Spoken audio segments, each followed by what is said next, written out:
दोस्तों नमस्कार, मैं हूं रवि शुक्ला। संवाद भाग 3 में मैं आपका स्वागत कर रहा हूं। संवाद भाग 3 के कुछ अतिथि जो हमारे साथ हैं, अगले कुछ ही पलों में, अगले कुछ ही मिनटों में मैं उन्हें अपने साथ जोड़ रहा हूं। मैं 10 से 12 मिनट का, ये माने 10 मिनट का एक बफर टाइम लेकर के चल रहा हूं, ताकि किसी को यदि तकनीकी दिक्कत आती है तो मैं उसे जोड़ने में मदद कर सकूं। ठीक 7 बजे हम हमारा आज का यह संवाद भाग 3 शुरू करेंगे। तब तक आप चाहें तो थोड़ा ब्रेक ले सकते हैं। ठीक 7 बजे हम शुरू करेंगे संवाद भाग 3। और मुझे एक बड़ी अच्छी खुशी है कि ये मोस्ट अवेटेड शो फेसबुक का बनता चला जा रहा है। सभी लोग इसे पसंद करने लगे हैं, पसंद करते हैं, और ये हमारे लिए सौभाग्य का विषय है। मुद्दों पर, विषयों पर हम इसलिए चर्चा करने के लिए बैठे हैं क्योंकि फेसबुक, व्हाट्सएप पर, या मैं ये कहूं फेसबुक और व्हाट्सएप यूनिवर्सिटी पर लोग आपस में लड़ाई और झगड़ा करने लग जाते थे। एक सार्थक चर्चा के लिए प्लेटफॉर्म नहीं था। उस सार्थक चर्चा के लिए प्लेटफॉर्म के रूप में मैंने ये संवाद आपके बीच एक नए प्लेटफॉर्म के रूप में रखने का प्रयास किया है। जब तक हमारे अतिथि यानी आज के पैनलिस्ट हमारे साथ नहीं जुड़ जाते, तब तक आप सभी ब्रेक ले सकते हैं। मैं उनके साथ फोन पर कांटेक्ट में हूं ताकि उन्हें मैं जोड़ सकूं। तब तक आप ब्रेक्स ले सकते हैं। शुक्रिया।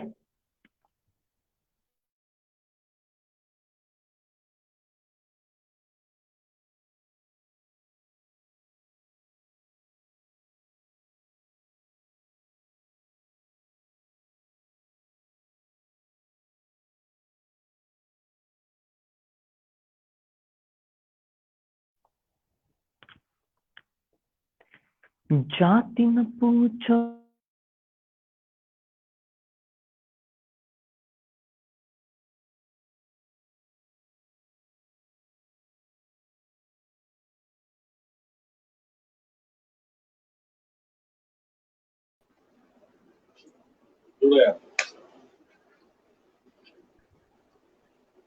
बाबूजी प्रणाम।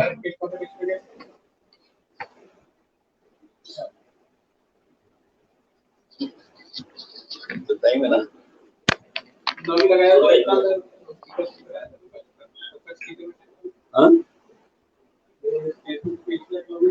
बाबूजी प्रणाम। खुश रहो, खुश रहो, खुश रहो।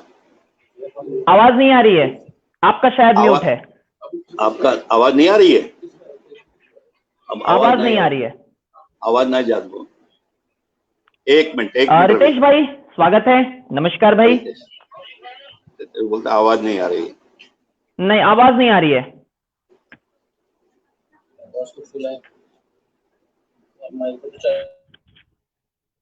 म्यूट हैं आप, म्यूट हैं। Mute mute. अभी भी आवाज नहीं आई। आ रही है? हेलो, अभी आ रही है? अभी आ रही है? यही तकनीकी दिक्कतें होती हैं जब हम पहली बार इस प्रकार से जुड़ते हैं। तो इन तकनीकी दिक्कतों के कारण मैंने आज 12 से 15 मिनट का बफर टाइम रखा है, जिसमें से 5 मिनट हमारे गुजर चुके हैं। 10 मिनट हम अतिथियों के साथ में जुड़ने की कोशिश करेंगे। जो जुड़ जाएगा 7 बजे तक, मैं 7 बजे आज के संवाद की शुरुआत करवा दूंगा। आवाज आ रही है यहाँ? आवाज आ रही है? रवि, आपको आवाज मेरी आ रही है? बाबूजी आवाज आ रही है, अब आ रही है, आ रही है। आ रही है? मतलब गलती मेरी हो गई थी। नहीं नहीं नहीं, गलती मेरी ये हो गई थी कि मैं दूसरा हेडफोन लगा के बैठ गया था, माफ करें। रितेश बहुत बहुत धन्यवाद। रितेश भाई बहुत बहुत धन्यवाद। माफ करें, ये तकनीकी दिक्कतें हैं, ये वायरों का जंजाल है जिंदगी में। तो बाबूजी स्वागत है। चलो, नमस्ते। पंकज भैया स्वागत है। पंकज भैया स्वागत है। जय साई राम, जय राम। मिश्रा जी साई राम। साई राम, साई राम। पंकज साई राम। क्या बात है, क्या बात है। बस और अतिथियों का मैं इंतजार कर रहा हूं जी। तब तक जो लोग जुड़ रहे हैं, रितेश सौम्य, बिल्कुल आपका स्वागत है।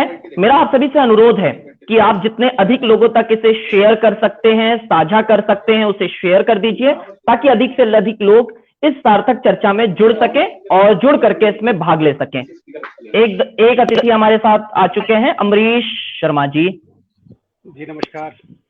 अमरीश भैया स्वागत है।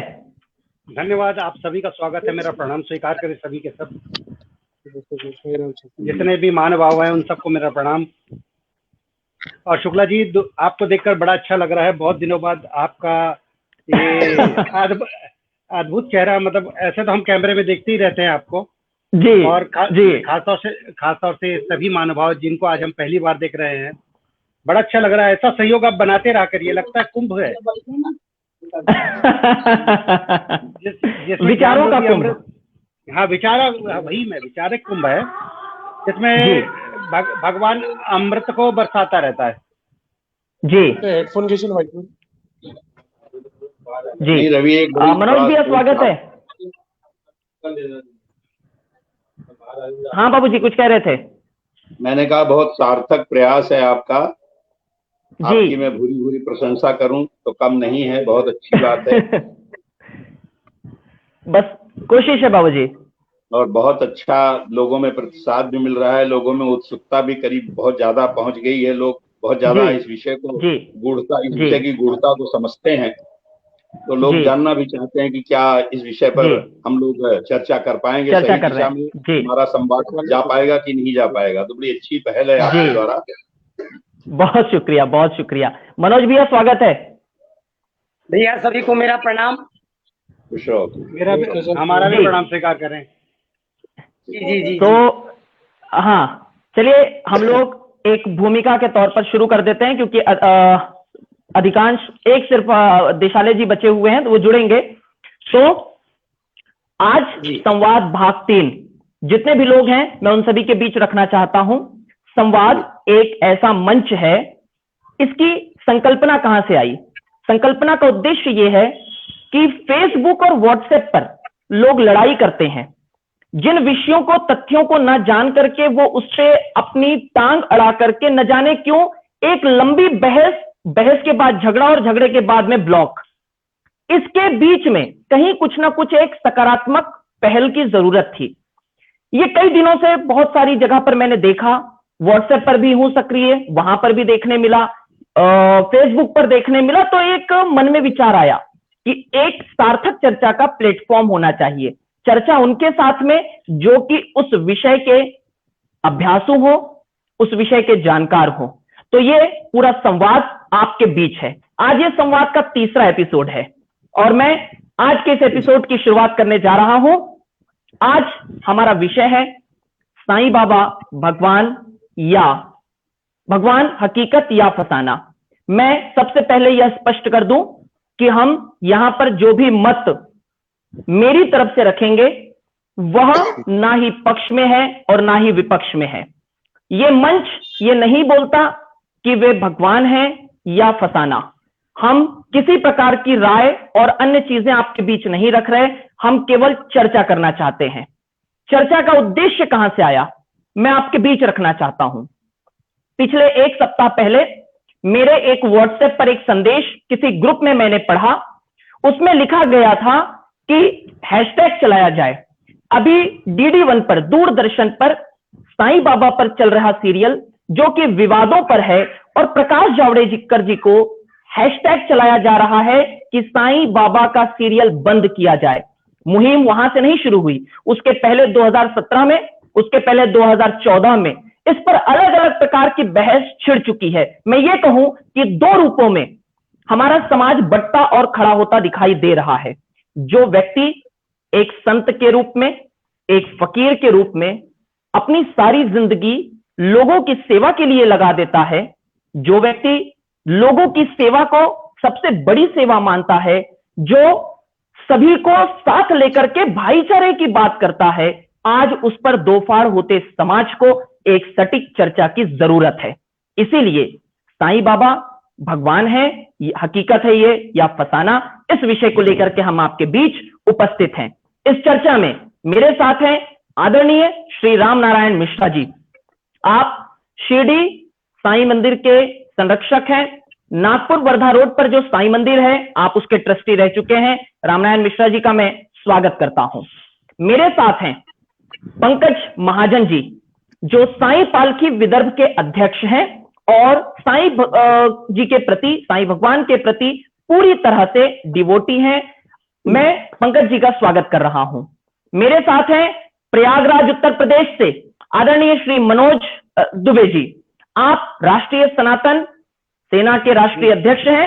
सनातन धर्म को आगे बढ़ाने और उसे प्रतिष्ठित करके दोबारा से ये कहूं मैं कि एक बलपूर्वक एक जो हमारे अंदर से जो संस्कार चले गए थे उसे स्थापित करने के लिए, पुनर्स्थापित करने के लिए आप कार्य कर रहे हैं। मनोज जी उत्तर प्रदेश से आप जुड़े हैं, आपका स्वागत है। अमरीश शर्मा जी मेरे साथ हैं। अमरीश शर्मा जी एक वरिष्ठ ज्योतिष हैं। नागपुर, विदर्भ और महाराष्ट्र के भीतर हर वह व्यक्ति जो ज्योतिष और अन्य चीजों से जुड़ा है वो आपको जानता है। मधुर वाणी के आप मैं ये कहूं कि धनी है।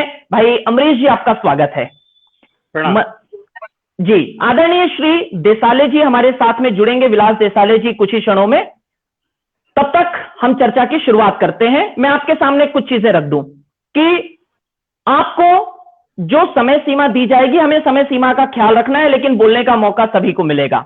तो मैं सभी की रजामंदी के साथ आज संवाद 3 की शुरुआत इस विषय के साथ में करने जा रहा हूं, आरोप और प्रत्यारोप क्या है। मैं आपके बीच आरोप और प्रत्यारोपों को पहले रख दूं ताकि आपको यह स्पष्टता आ जाए कि आखिरकार ये मुद्दा क्या है। चलिए मैं आपको आरोप और प्रत्यारोप जो उन पर लगे हुए हैं और जो चर्चा और विवाद का विषय है, और ये विवाद एकदम नया नहीं है। ये बात और है कि टीवी पर नया सीरियल आया और उस सीरियल के बाद में वो व्यक्ति जो कि संत है, फकीर है, आखिरकार उस व्यक्ति पर मैं तो ये कहता हूं कि जिस व्यक्ति ने जिंदगी में लोगों की सेवा की है उस व्यक्ति से बड़ा इस दुनिया में, इस संसार में और कोई नहीं हो सकता। मैंने इसकी टैगलाइन रखी थी कि जाति न पूछो साधु की, पूछ लीजिए ज्ञान। जाति न पूछो साधु की, पूछ लीजिए ज्ञान। तलवार और म्यान के बारे में कहा गया है, जिसमें कहा गया है कि जाति न पूछो साधु की, पूछ लीजिए ज्ञान। 2 मिनट, एक हमारे अमरीश जी अमरीश जी आ गए जी? हाँ जी मैं हूँ जी। जिसपे दोहे में कहा गया है कि हमें साधु के ज्ञान की आवश्यकता है, उसकी जाति की आवश्यकता नहीं है। और तलवार महत्व देती है, म्यान की हमें कोई आवश्यकता नहीं पड़ती। तो मैं चर्चा की आवश्यकता नहीं पड़ती। किसी का स्पीकर ऑन है? किसी का स्पीकर ऑन है? जी मैं शुरू करने जा रहा हूं। पहला, बाबूजी श्री रामनारायण मिश्रा जी, आपके पास में 1.5 मिनट है ओपनिंग रिमार्क। किसी का स्पीकर ऑन है? किसी का स्पीकर ऑन है? किसी का स्पीकर ऑन है? किसी का स्पीकर ऑन है?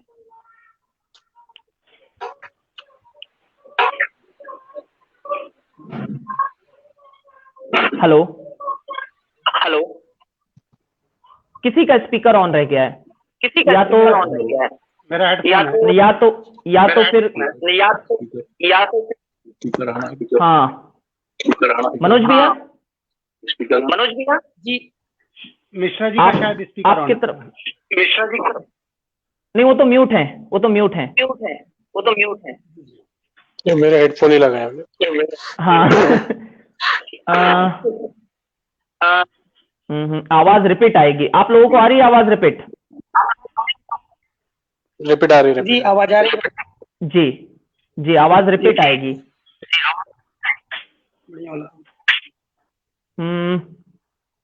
2 मिनट।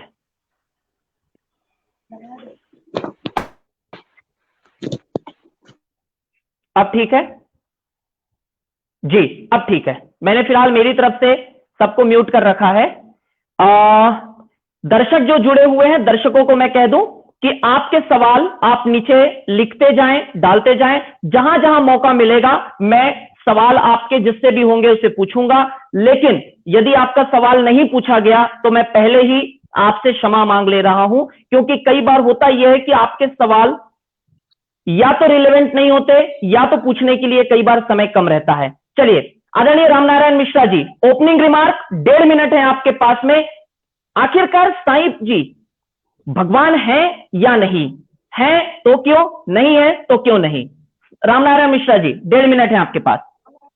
जी जी, सर्वप्रथम साईं चरणों में अपनी वंदना करते हुए कहता हूं कि तुझे पिता कहूं या माता, तुझे मित्र कहूं या भ्राता, 100 बार नमन करता हूं तुझे साईं, तेरे चरणों में नवा के माथा।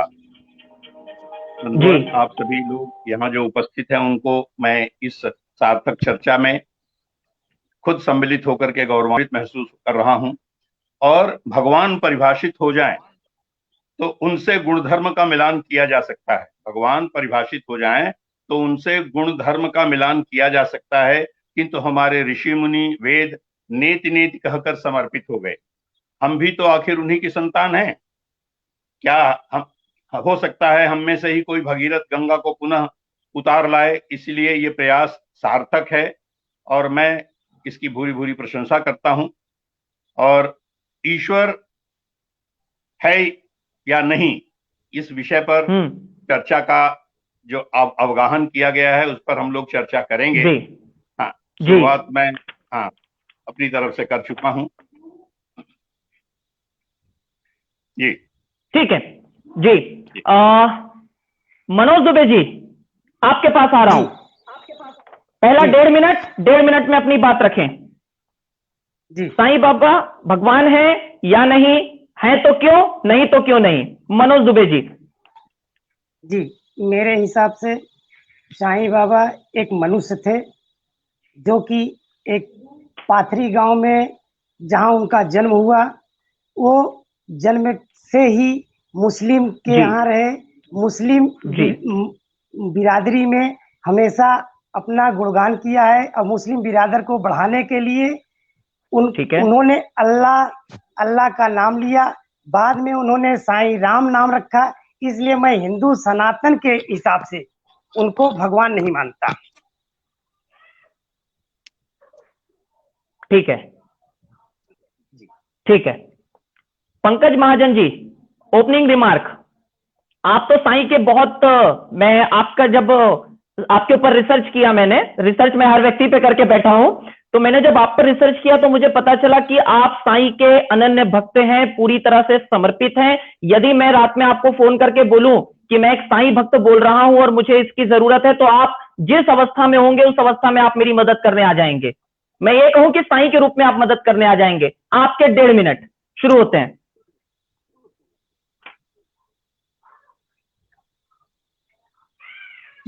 आवाज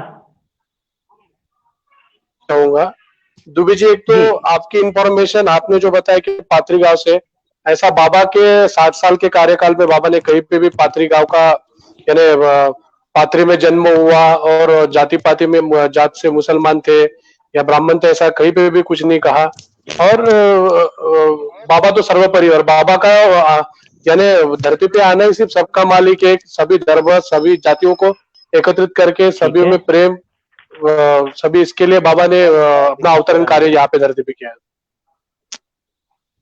ठीक है, देखिए एक चीज मैं मनोज भैया हम क्रॉस करेंगे बाद में, हम दोबारा जाएंगे क्रॉस के लिए। अमरीश शर्मा जी, 1.5 मिनट आपके पास है, ओपनिंग रिमार्क। मुझे वॉइस का टेक्निकल थोड़ा प्रॉब्लम हो रहा है, आप प्लीज कंटिन्यू रखें। जी, अब आ रही है?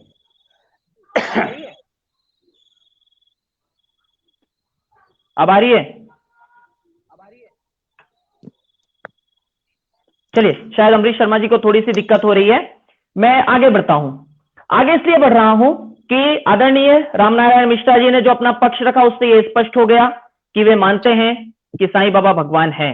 पंकज जी का पक्ष कोई डाउट ही नहीं है, किसी प्रकार की कोई दिक्कत नहीं, वो मानते हैं कि हैं। जो दुबे जी ने मत रखा, दुबे जी के मत के साथ में मैं जुड़ना चाहूंगा और चर्चा को आगे बढ़ाना चाहूंगा। पंकज जी ने कहा कि भाई मनोज दुबे जी की इंफॉर्मेशन गलत है। पंकज जी, मेरा सवाल है आपसे, सबका मालिक एक, ऐसा साईं बाबा ने कहां कहा है? आप बाबा का सच्चरित्र देख सकते हैं, मेरे सामने खुला हुआ है पंकज जी, मेरे सामने खुला है, 190 पेज है। आप बाबा का सच्चरित्र देख सकते हैं। सच्चरित्र में हर जगह बाबा ने, मैं सबका मालिक एक इस बेस पे कहना चाहूंगा कि बाबा ने जो टूटी फूटी मस्जिद थी, ठीक है, जो मस्जिद थी उसको द्वारका माई की, कहीं मस्जिद में धुनी जलती है या दिया लगता है ऐसा मैंने आज तक की नहीं देखा। वो विश्व की पहली या दुनिया की पहली मस्जिद होंगी जहाँ पे बाबा ने धुनी प्रज्वलित किया। और इसी से के मुस्लिम को राम राम और हिंदू को अल्लाह मालिक ऐसा बोलना सिखाया बाबा ने, और सबका मालिक का एक संदेश दिया। बाबा के पास में कभी जाति पाति का कुछ भेदभाव हुआ और ना ही। बाबा के पास, बाबा के जो परम भक्त थे वो मुस्लिम भी थे, जैसे चांद भाई पटेल, आज भी उनकी समाधि औरंगाबाद स्थित धूपखेड़ा गांव में है। और बाबा के परम भक्त दीक्षित भी थे, जो नाना साहब दीक्षित, चांदोरकर, ये परम भक्त थे। यानी बाबा के सभी जाति धर्म से जुड़े हुए सभी लोग बाबा के परम भक्त थे, और आज भी है, पूरी दुनिया बाबा की भक्त है। ठीक है अमरीश जी, आवाज आ रही है मेरी? अमरीश जी आवाज आ रही है? पर्याप्त। अमरीश जी अब आवाज आ रही है? हाँ बिल्कुल आ रही है, बिल्कुल आ रही है जी। अपना ओपनिंग रिमार्क रखते हुए अपनी बात रखें। देखिए, ये चर्चा, उसका एक ही अर्थ होना चाहिए कि ईश्वर का पहले अर्थ जाना जाए कि ईश्वर है क्या। जी। जैसे अगर आपके माँ बाप भी आपके लिए भगवान ही हैं, क्योंकि उन्होंने आपको, आपका गुरु भी आपके लिए भगवान ही होता है, क्योंकि वो आपको मार्ग दिखाता है, आपको बताता है सही क्या है, गलत क्या है, आपके उद्देश्य क्या है, और कभी कभी ये भी आपके पैदा होने का जो कारण है वो है क्या। कई बार लोग पैदा हो रहे कर रहे, देखिए हम सब पैदा हो जाते हैं। गरुड़ पुराण में कई चीजें लिखी हुई हैं, ये 3 कार्य सभी करते हैं। जो 3 कार्य होते हैं, एक तो भोजन, हर मनुष्य भी जानता है, ठीक है। फिर उसके भोजन के बाद बच्चे पैदा करना, हर मनुष्य भी जानता है, जानवर भी जानता है। और उसके बाद है अपने जो छोटे हैं उनको अपना आश्रय देना, ये जानवर भी जानता है, ठीक है। लेकिन मनुष्य में एक रहती है कि वो कार्य करके ना प्रत्युत्तर की भी उम्मीद रखता है, जानवर ये नहीं रखता। करके भी प्रत्युत्तर की उम्मीद रखता है, जानवर ऐसा नहीं करता। तो जानवर पूछ है मनुष्य से। जी। संत जो होते हैं वो इसी तरीके से कि आपका जीवन का उद्देश्य क्या है, आप पैदा हुए तो हुए हैं, पर होने किया क्या है, ये संत का काम होता है। ये संतों का एक आचरण होता है जो ईश्वर के द्वारा इस जमीन में प्रदत्त किया। जी। उन्हीं में से एक जी आया जिन्होंने हमें रास्ता सिखाया। और रही बात जात पात, मैं ज्योतिषी हूँ, मेरे पास मुस्लिम भी कुंडली आते हैं, और मैं उनको भी बताता हूँ भाई आपको घर में कैसे रहना चाहिए, क्या करना चाहिए, क्या नहीं करना चाहिए, ठीक है। क्रिश्चियंस भी आते, सभी आते हैं, मैं भी उन सबको बड़े प्यार से हैंडल करता हूँ और बताता हूँ। कई मुस्लिम ऐसे हैं जो मेरे से कुंडली दिखाने के साथ साथ मेरे ऊपर डिपेंड रहते हैं, मतलब उनकी फैमिली को ये बात पता नहीं चलती कि उनके घर में शादी किसकी होनी है, मुझे पता चलती है। पहले सर्टिफाइड करवा लेते हैं, जब उनको रिलैक्स होता है तो फिर अपने भाई को बताने जाते हैं। जी। तो समर्पण होता है, समर्पण किसी का किसी से भी हो जाता है। साईं बाबा हमारे आराध्य हैं, हम बड़ी इज्जत करते हैं उनकी, क्योंकि हमारे सनातन धर्म में ये हमेशा बताया गया है कि आप सबका सम्मान करें। जी। भगवान है या नहीं है? भगवान है या नहीं है? भगवान है या नहीं है? नहीं है, नहीं है जी। राम नारायण मिश्रा जी, इनका उत्तर दीजिए अमरीश शर्मा जी का। भगवान नहीं है? रवि, सबसे पहले तो मैं ये कहना चाहूंगा कि भगवान ये शब्द की व्याख्या क्या है, जी बताएं। मैं आपको बताना चाहता हूँ। भगवान ये गुणवाचक शब्द है जिसका अर्थ गुणवान होता है, और ये भग धातु से बना है। ये भग धातु से बना है, और भग के 6 अर्थ होते हैं। एक ऐश्वर्य, दूसरा वीर्य, तीसरा स्मृति, चौथा यश, 5वां ज्ञान और 6वां सौम्यता। जिसमें ये 6 गुण पाए जाते हैं वो भगवान होता है। संज्ञा के रूप में भगवान हिंदी में लगभग हमेशा ईश्वर या परमेश्वर का मतलब रखता है, संज्ञा के रूप में। लेकिन इस रूप में ये देवताओं के लिए कभी भी प्रयुक्त नहीं किया जाता। जी। और विशेषण के तो आप राम को भगवान मानते हैं नहीं? आप राम को भगवान मानते हैं नहीं? मैं बिल्कुल मानता हूं, मैं उस पर आ रहा हूं अभी, आप सुनिए जी। और परमेश्वर और संज्ञा के रूप में भगवान हिंदी में लगभग हमेशा ईश्वर या परमेश्वर का मतलब रखता है, लेकिन इस रूप में ये देवताओं के लिए प्रयुक्त नहीं होता रवि। और विशेषण के रूप में भगवान हिंदी में ईश्वर या परमेश्वर का मतलब बिल्कुल नहीं रखता है। इस रूप में ये देवताओं, विष्णु के अवतारों, रामकृष्ण शिव और आदरणीय महापुरुषों के लिए, जैसे महावीर, धर्मगुरु, पिता इत्यादि के लिए यह उपाधि के रूप में प्रयुक्त किया जाता है। समझे? अगर संभाषण में भगवान शब्द बहुत ही सामान्य रूप से उपयोग करना चाहोगे तो हमारी मान्यता वेदों की यही है कि सर्व खलविदम ब्रह्म, मतलब ये सारा ब्रह्म ही है। There is only one god, there is only god. थोड़ा सा और आगे बढ़े तो वेदों में कहा गया है कि ब्रह्मविद ब्रह्मैव भवति, सब ज्ञान की महत्ता जो है ब्रह्म ही होते हैं।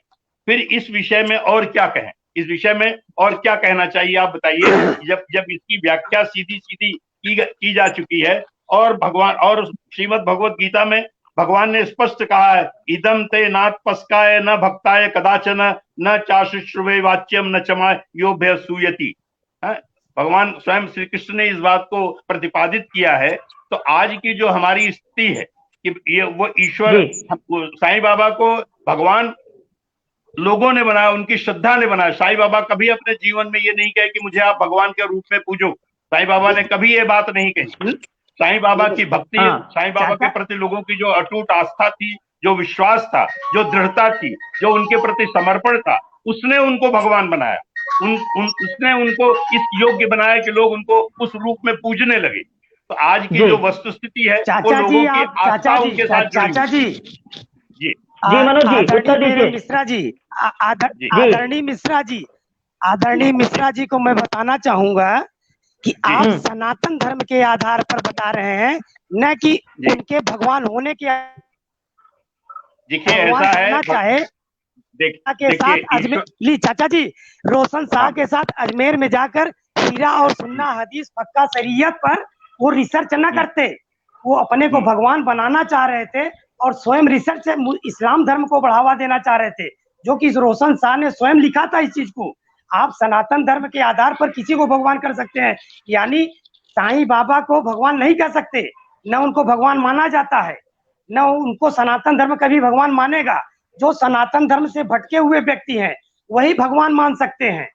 साईं बाबा एज ए इस्लाम के प्रचारक थे, इस्लाम को बढ़ावा देने वाले थे, इसलिए अजमेर में जाकर के रोशन शाह जी के साथ में सुन्ना हदीस पक्का शरीयत और दाखिल को याद करके उस पर वो रिसर्च करते थे और इस्लाम को बढ़ावा देने के लिए स्वयं रोशन शाह को कहा करते थे। और यहाँ तक कि रोशन शाह ने कहा कि ठीक है हम इस्लाम को बढ़ावा देंगे, लेकिन जबरियन किसी को इस्लाम कबूल नहीं कराएंगे, ये स्वयं उन्होंने कहा है, अपने पुस्तक में लिखा है, सच्चरित्र लिखा हुआ है। खैर देखिए, अब उस पुस्तक का वास्तविकता से क्या संबंध है इस विषय पे मैं गहनता में नहीं जाना चाहता। मिश्रा जी, हम लोग जितनी भी बातें जानते हैं सब किताबों के आधार पर ही जानते हैं ना। आप थे उस वक्त ना हम थे, तो दुबे जी जो बात कह रहे हैं वो किताबों के आधार पर कह रहे हैं। आप उनकी बात का उत्तर दीजिए कि क्या वे इस्लाम को बढ़ाना चाहते थे, क्या वे इस्लाम को प्रमोट करने के लिए आए थे? देखिए ऐसा तो कहीं प्रतिपादित होता नहीं, क्योंकि उन्होंने जो समरसता का उदाहरण प्रस्तुत किया, उनके लिए कभी जाति भेद का कोई मतलब नहीं होता था और वो हमेशा से हिंदू और मुस्लिम को एक ही दृष्टिकोण से देखा करते थे। और जहां तक मेरी जानकारी है, वो मस्जिद में क्यों रहते थे? देखिए, मस्जिद का ऐसा था कि साईं बाबा पहले नीम के वृक्ष के नीचे रहा करते थे, वहीं अपना वो मेडिटेशन करते थे, वहीं मैनिफेस्टेशन करते थे, वहीं अपना आसन करते थे। कालांतर 4 साल बाद वापस आए हैं। हाँ जी चाचा जी, नीम वृक्ष के नीचे 4 वर्ष बाद आए, जब उनको भोजन की तकलीफ होने लगी, क्योंकि इस्लाम धर्म में उनको भोजन तक नहीं दिया जाता था। हिंदू धर्म को देखिए, इसका कहीं उल्लेख तो है नहीं, कोई अथॉरिटी के साथ या कोई अथेंटिक इस विषय पर कह नहीं सकता अथॉरिटी के साथ में। मैं जो बताता हूँ, एक ही पुस्तक उनके बारे में जो लिखी गई है, जो सहस्त्र बुद्धे दत्तात्रेय सहस्त्र बुद्धे ने लिखी है, जिस गणु महाराज जिनके बारे में कहा जाता है, उस समय वो वहां पर कार्यरत थे हवलदार के रूप में, और बाबा की भक्ति के प्रति उनका जो समर्पण था, उनका जो विश्वास था, और उन्होंने जो कुछ भी कहा उन बाबा के मौजूदगी में, उनके हयात में, उन्होंने उस पुस्तक की रचना की, उस पुस्तक को लिखा। तो मैं तो विश्वास के साथ कह सकता हूं इस बात को कि वो पुस्तक ही एक ऑथेंटिक पुस्तक है, जिसको आधार मान करके मैं ये कह सकता हूं कि बाबा की भक्ति में शक्ति थी, बाबा की भक्ति में शक्ति थी। पुस्तक का नाम श्री गुरुचरित्र है, साई चरित्र करके लिखा है उन्होंने। मेरे सामने खुली है, उनका नाम था। नहीं सुनिए ना, मेरे सामने वो किताब खुली है, 190 पेज की है, मैं आपको उसके बारे में पूछूंगा। विलास देशाले जी हमारे साथ में जुड़ गए हैं। विलास देशाले जी, आवाज आ रही है? हाँ सर, मुझे आवाज आ रही है, आपके सबके आवाज क्लियर आ रही है जी। आपसे ओपनिंग रिमार्क चाहूंगा कि क्या आप साईं बाबा को भगवान मानते हैं या नहीं? ओपनिंग रिमार्क 1.5 मिनट है आपके पास जी, शुरू करें। देखिए सर, ये चर्चा तो मैं मेरा सौभाग्य समझता हूँ कि इस चर्चा पे मुझे मेरा विचार व्यक्त करने का एक ये मिल रहा है, अवसर मिल रहा है। मैं सब महानुभाव, ये व्यासपीठ पे बैठे हुए जितने महानुभाव है, इनको सबको मैं हाथ पैर जोड़ के विनती करता हूँ कि अगर हमें देखो, दुनिया में इस महाराष्ट्र की भूमि में न जाने कितने संत हुए हैं, जैसे ज्ञानोबा माऊली है, तुकाराम माऊली है, संत एकनाथ माऊली है, न जाने कबीर जी है। इनके सबके वैयक्तिक जीवन में इनको बहुत कुछ कष्ट, जिंदा होने के बाद उनको जब जिंदगी जीते थे तभी उनको बहुत कष्ट सहना पड़े हैं। तो ये हकीकत है। पर हम उनके आज हयात न होने के बाद हमने एक चीज ध्यान में रखनी चाहिए कि अगर भारत को विश्व गुरु बनाना है तो हमें एक ये जात पात धर्म ये सब कुछ भूलना पड़ेगा। साईं बाबा का सबसे बड़ा मंत्र क्या था? सबका मालिक एक। देखो, एक आज दुनिया में, पूरी दुनिया में न जाने रोज 30-40 हजार लोग साईं बाबा के दर्शन के लिए आते हैं। अगर हमें, अगर उनको भगवान माने या ना माने, पर देखो दुनिया में जहां चमत्कार होता है वहां ही नमस्कार किया जाता है। और ये महाराष्ट्र की जो भूमि है, इस मिट्टी में न जाने कितने संतों ने दुनिया के पूरे विश्व के कल्याण के लिए, दुनिया के कल्याण के लिए यज्ञ किया है। तो मैं कहूंगा सब महानुभावों को हाथ जोड़ के गिनती करके ये अनुरोध करूंगा कि हमें इस देश को विश्व गुरु बनाना है, हमें इस देश को महासत्ता बनाना है। तो हमें जात पात, नीच ऊंच, अमानुष, ये सब चीजें भूल के साईं बाबा जी ने जो कुछ अच्छे काम किए हैं उस रास्ते चल के हमें दुनिया का कल्याण के लिए हमें यज्ञ करना है। तो मैं इस चीज में नहीं पढ़ूंगा कि वो भगवान थे या नहीं थे, लेकिन इतनी आप अपने आप को सेफ रखना चाहते हैं ताकि आप हाँ में भी हैं, पक्ष में भी है, विपक्ष में भी है, ताकि आप बचे रह सके। जी सब महानुभाव से अनुरोध करता हूँ कि इतने बड़े लोग हैं, ये सूरज पे तुकने जैसी बात हो गई। इतने बड़े साईं बाबा के इतनी बड़ी ताकत है, उस पे बात विचार रखने वो कोई आसान चीज नहीं सर। बिलास जी, रानी लक्ष्मीबाई को पूजा जा सकता है, शिवाजी को पूजा जा सकता है, बाजीराव पेशवा को पूजा जा सकता है, न कि एक मनुष्य, एक मतलब भिक्षा लेने वाले व्यक्ति को जो इस्लाम धर्म को बढ़ावा दे, ऐसे व्यक्ति को पूजा जाना सनातन धर्म में यानी भटका हुआ व्यक्ति पूजा जाए। अगर रवि जी से मेरा अनुरोध है, अगर इसी में एक मुस्लिम समुदाय के व्यक्ति को डिबेट पे रख लेते तो मैं आगे इस डिबेट को और बढ़ाने का प्रयास करता, तब उसमें देखते कि हकीकत क्या निकलती।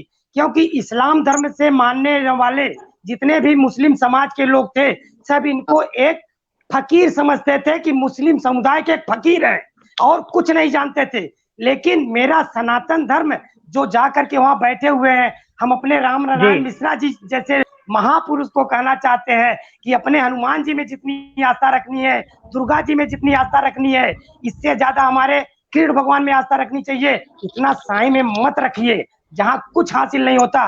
केवल एक धर्म समुदाय को बढ़ावा देकर जितनी फीसें आय से अधिक सारा पैसा उस संगठन को जाता है। सुन लीजिए, केवल जितने लोग इनको भगवान बनाए हैं केवल वो पैसे का व्यापार किया करते थे। मनोज जी कमा सकते हैं। मनोज जी, पंकज जी आपकी बारी। अमरीश भैया 2 मिनट। पंकज जी उत्तर दीजिए। सर, ये रही बात साईं बाबा संस्थान के आय की, मैं जहां तक कि आप लोगों को भी पता होगा, अभी कोरोना के लिए साईं बाबा संस्थान ने 50 CR का बड़ा फंड दिया। वहां पे इतने गरीब लोगों के, अनाथ लोगों के लिए वहां पे फ्री ऑफ कॉस्ट ऑपरेशन होते हैं साईं बाबा संस्थान के हॉस्पिटल में। रोजाना कम से कम 50,000 लोग खाना खा सकते हैं निःशुल्क लेवल पे, उतने लोग वहां पे भोजन ग्रहण करते हैं। ठीक है, बाबा के हॉस्पिटल में 15 से 20 रुपए में सामान्य लोगों का इलाज होता है वहां पे। इससे बड़ी क्या चाहिए, है ना। और सनातन धर्म से की गई आय 500 करोड़ के जगह पे 50 करोड़ खर्च कर देना किसी समुदाय पर, वो ऐसे दिखावा होता है। 5 करोड़ आप सनातन धर्म से ही कमा रहे हैं। सर राष्ट्रीय आपदा कभी जब इस भारत देश पे विपदा आई है, सबसे पहले साईं बाबा संस्थान सामने आया। आप लोग जानते होंगे, आप देखते भी होंगे न्यूज मीडिया में, है ना। सनातन धर्म के अगेंस्ट हम लोग भी नहीं है, ना साईं भक्त है। साईं भक्त सभी है, यानी हिंदू भी साईं भक्त है, मुस्लिम भी साईं भक्त है। और बाबा को जिस रूप में देखना चाहिए वो अपना अपना अधिकार है सबको। मेरे को बाबा राम के रूप में दिखते हैं, रामनवमी के टाइम पे तो मैं रामनवमी करता हूँ। किसी को कृष्ण जयंती के टाइम पे बाबा कृष्ण रूप में देखते तो कृष्ण जयंती मनाता है साईं बाबा के साथ में। बहुत से भक्त ऐसे कि जिनको वहां माँ दुर्गा के रूप में बाबा ने दर्शन दिए। भाईजान दर्शन दिया है। हाँ, बहुत से लोग हैं। हर एक का अनुभव अलग अलग हो सकता है ना। साईं बाबा के परम भक्त कोते करके शिरडी के, जो बाबा जिन 5 घरों में भिक्षा मांगते थे, उनको बाबा ने विष्णु जी के रूप में दर्शन दिया था, कोते पाटिल को। बहुत से लोग मेगा करके जो भक्त थे बाबा के, मेगा करके भक्त थे। मनोज जी मैं अपनी बात पूरी करना चाहूंगा पहले। जी मनोज जी, मेगा करके जो बाबा मेगा करके जो बाबा के परम भक्त थे, उनको साईं बाबा शिव जी के रूप में दिखते थे। अपना अपना अनुभव है, अपना अपनी चर्चा है। अपने नागपुर के जो बूटी थे उनको बाबा भगवान श्री राम के रूप में दिखते थे, है ना।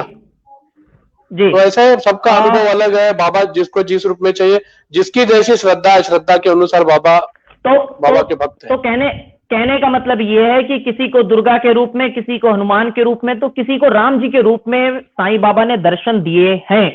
और ये वही लोग जानते हैं केवल जिनको दर्शन मिला है, यानी भगवान के रूप में आकर के दर्शन दिया।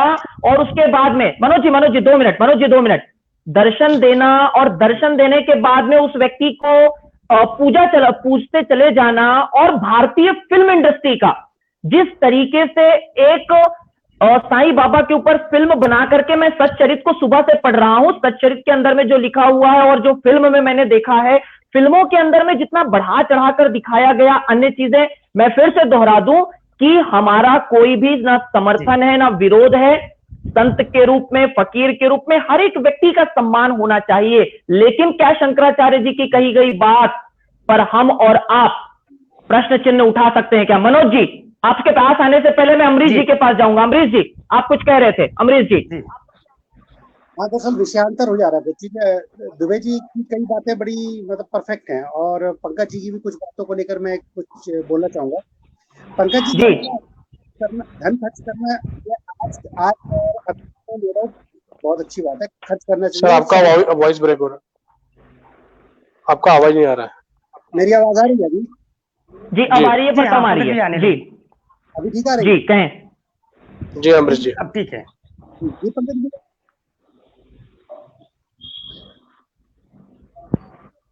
ना आवाज की दिक्कत आ रही है।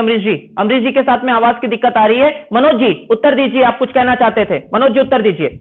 हाँ, रवि शुक्ला जी, 1 मिनट में कहना चाहूंगी। जैसे बादल है तो उसके वॉइस डिस्कनेक्ट हो रहा है।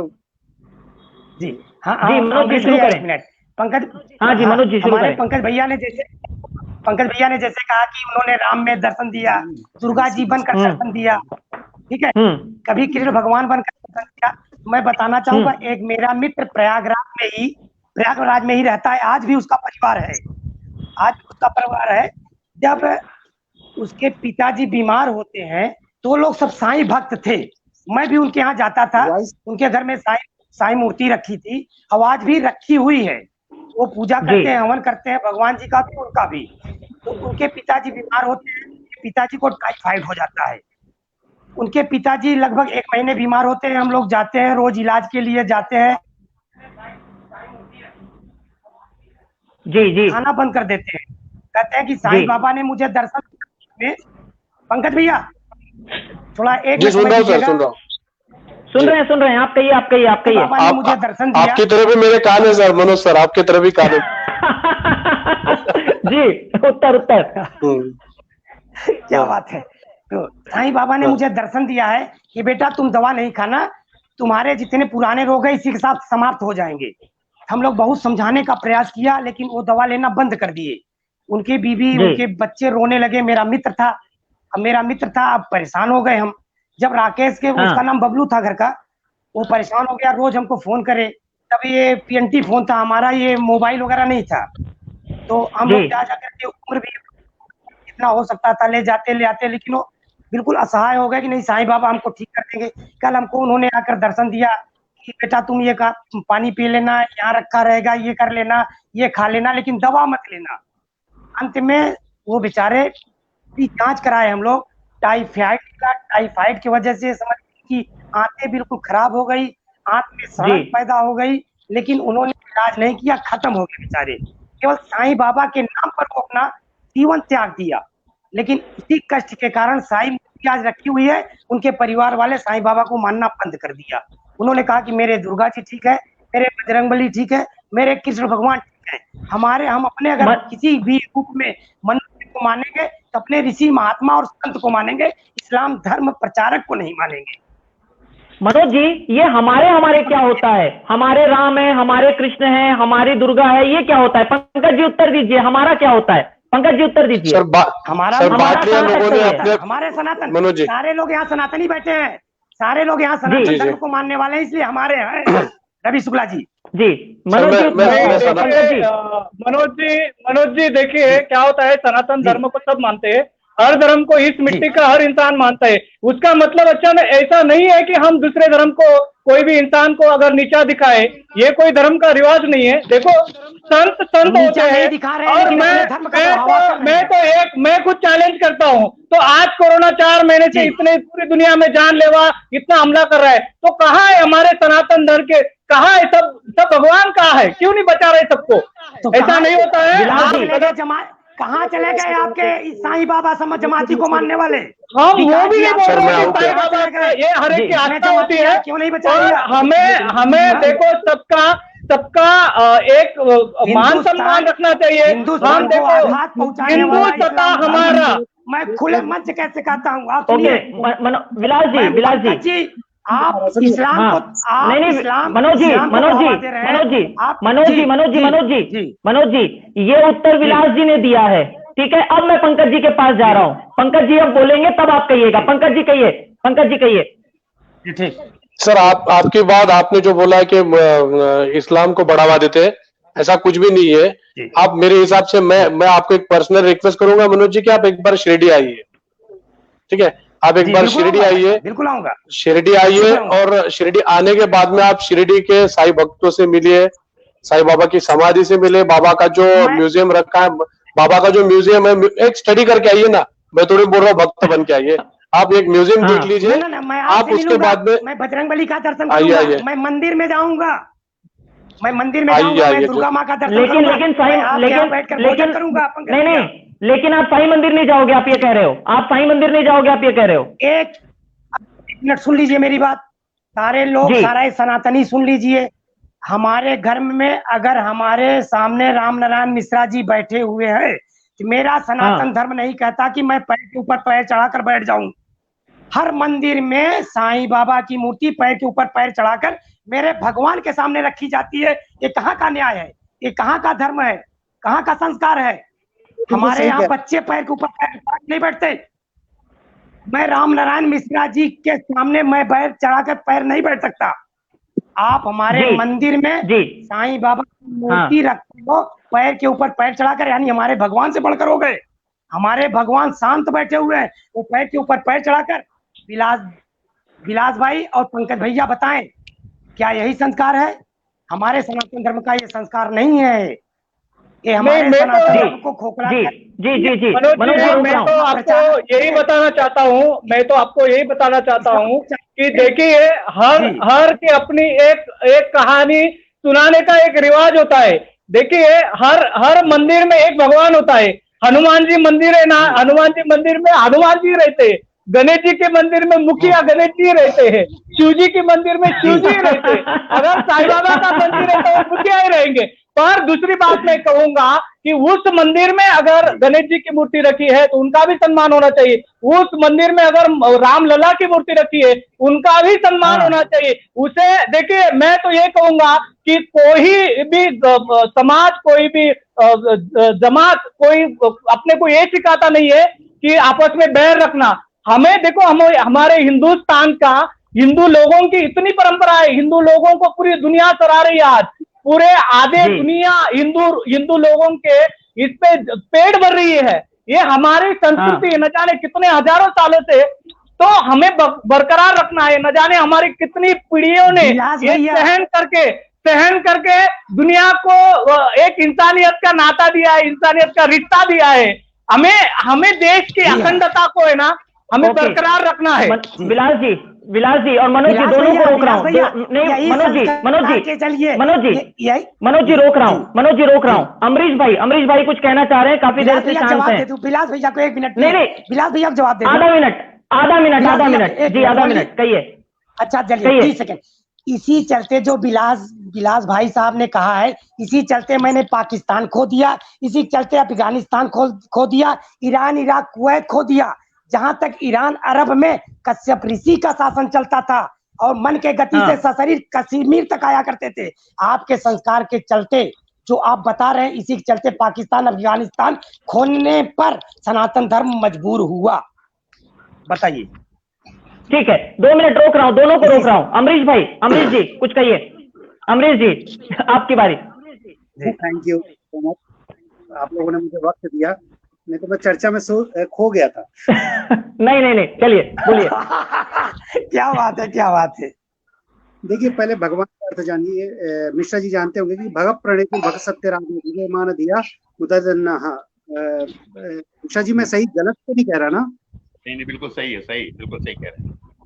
ये सूर्य के 12 रूपों में एक रूप, भक्त का अर्थ होता है ऐश्वर्य, सीधी सी बात है जी। ठीक है, संसार के जितने भी ऐश्वर्य अगर आपके पास हैं तो आप भग हैं, और जो इससे वान होता है वो भगवान कहलाता है जी। और मेरे ख्याल से कि साईं बाबा के पास इतना सब कुछ नहीं था, पहले भगवान होने की। दूसरा, हमारे हिंदुस्तान में ना भैया क्या होता, फायदा ना हो तो लोग बाप बदल लेते हैं जी। फायदा नहीं हो तो भगवान बाप बदल लेते हैं। तो यहाँ तो भगवान बदलना बहुत आसान बात है, क्योंकि भगवान की कसम सबसे इजीली खा लेते हैं। भगवान कसम मैं ये नहीं, भगवान कसम जानते हैं बेचारा बोलने वाला है ही नहीं। तो साईं बाबा की पूजा कर लेना कोई बहुत बड़ी बात नहीं है, और हम भी उनको बहुत श्रद्धा देते हैं। बड़े बुजुर्ग हैं हमारे माहौल के हिसाब से, जैसे हमारे भगत सिंह राजगुरु, वो भी एक तरह से हमारे वो है प्रणेता, हम लोग को रास्ता दिखाया उन्होंने कि भाई सिस्टम से कैसे लड़ना, वो भी हमारे गुरु हैं। ठीक उसी प्रकार से साईं बाबा के गुरु हैं। तीसरा, रूप परिवर्तन आपने बोला, किसी को दुर्गा जी दिखे, किसी को अल्लाह बन के क्यों नहीं दिखते भैया? सबसे पहली बात तो मैं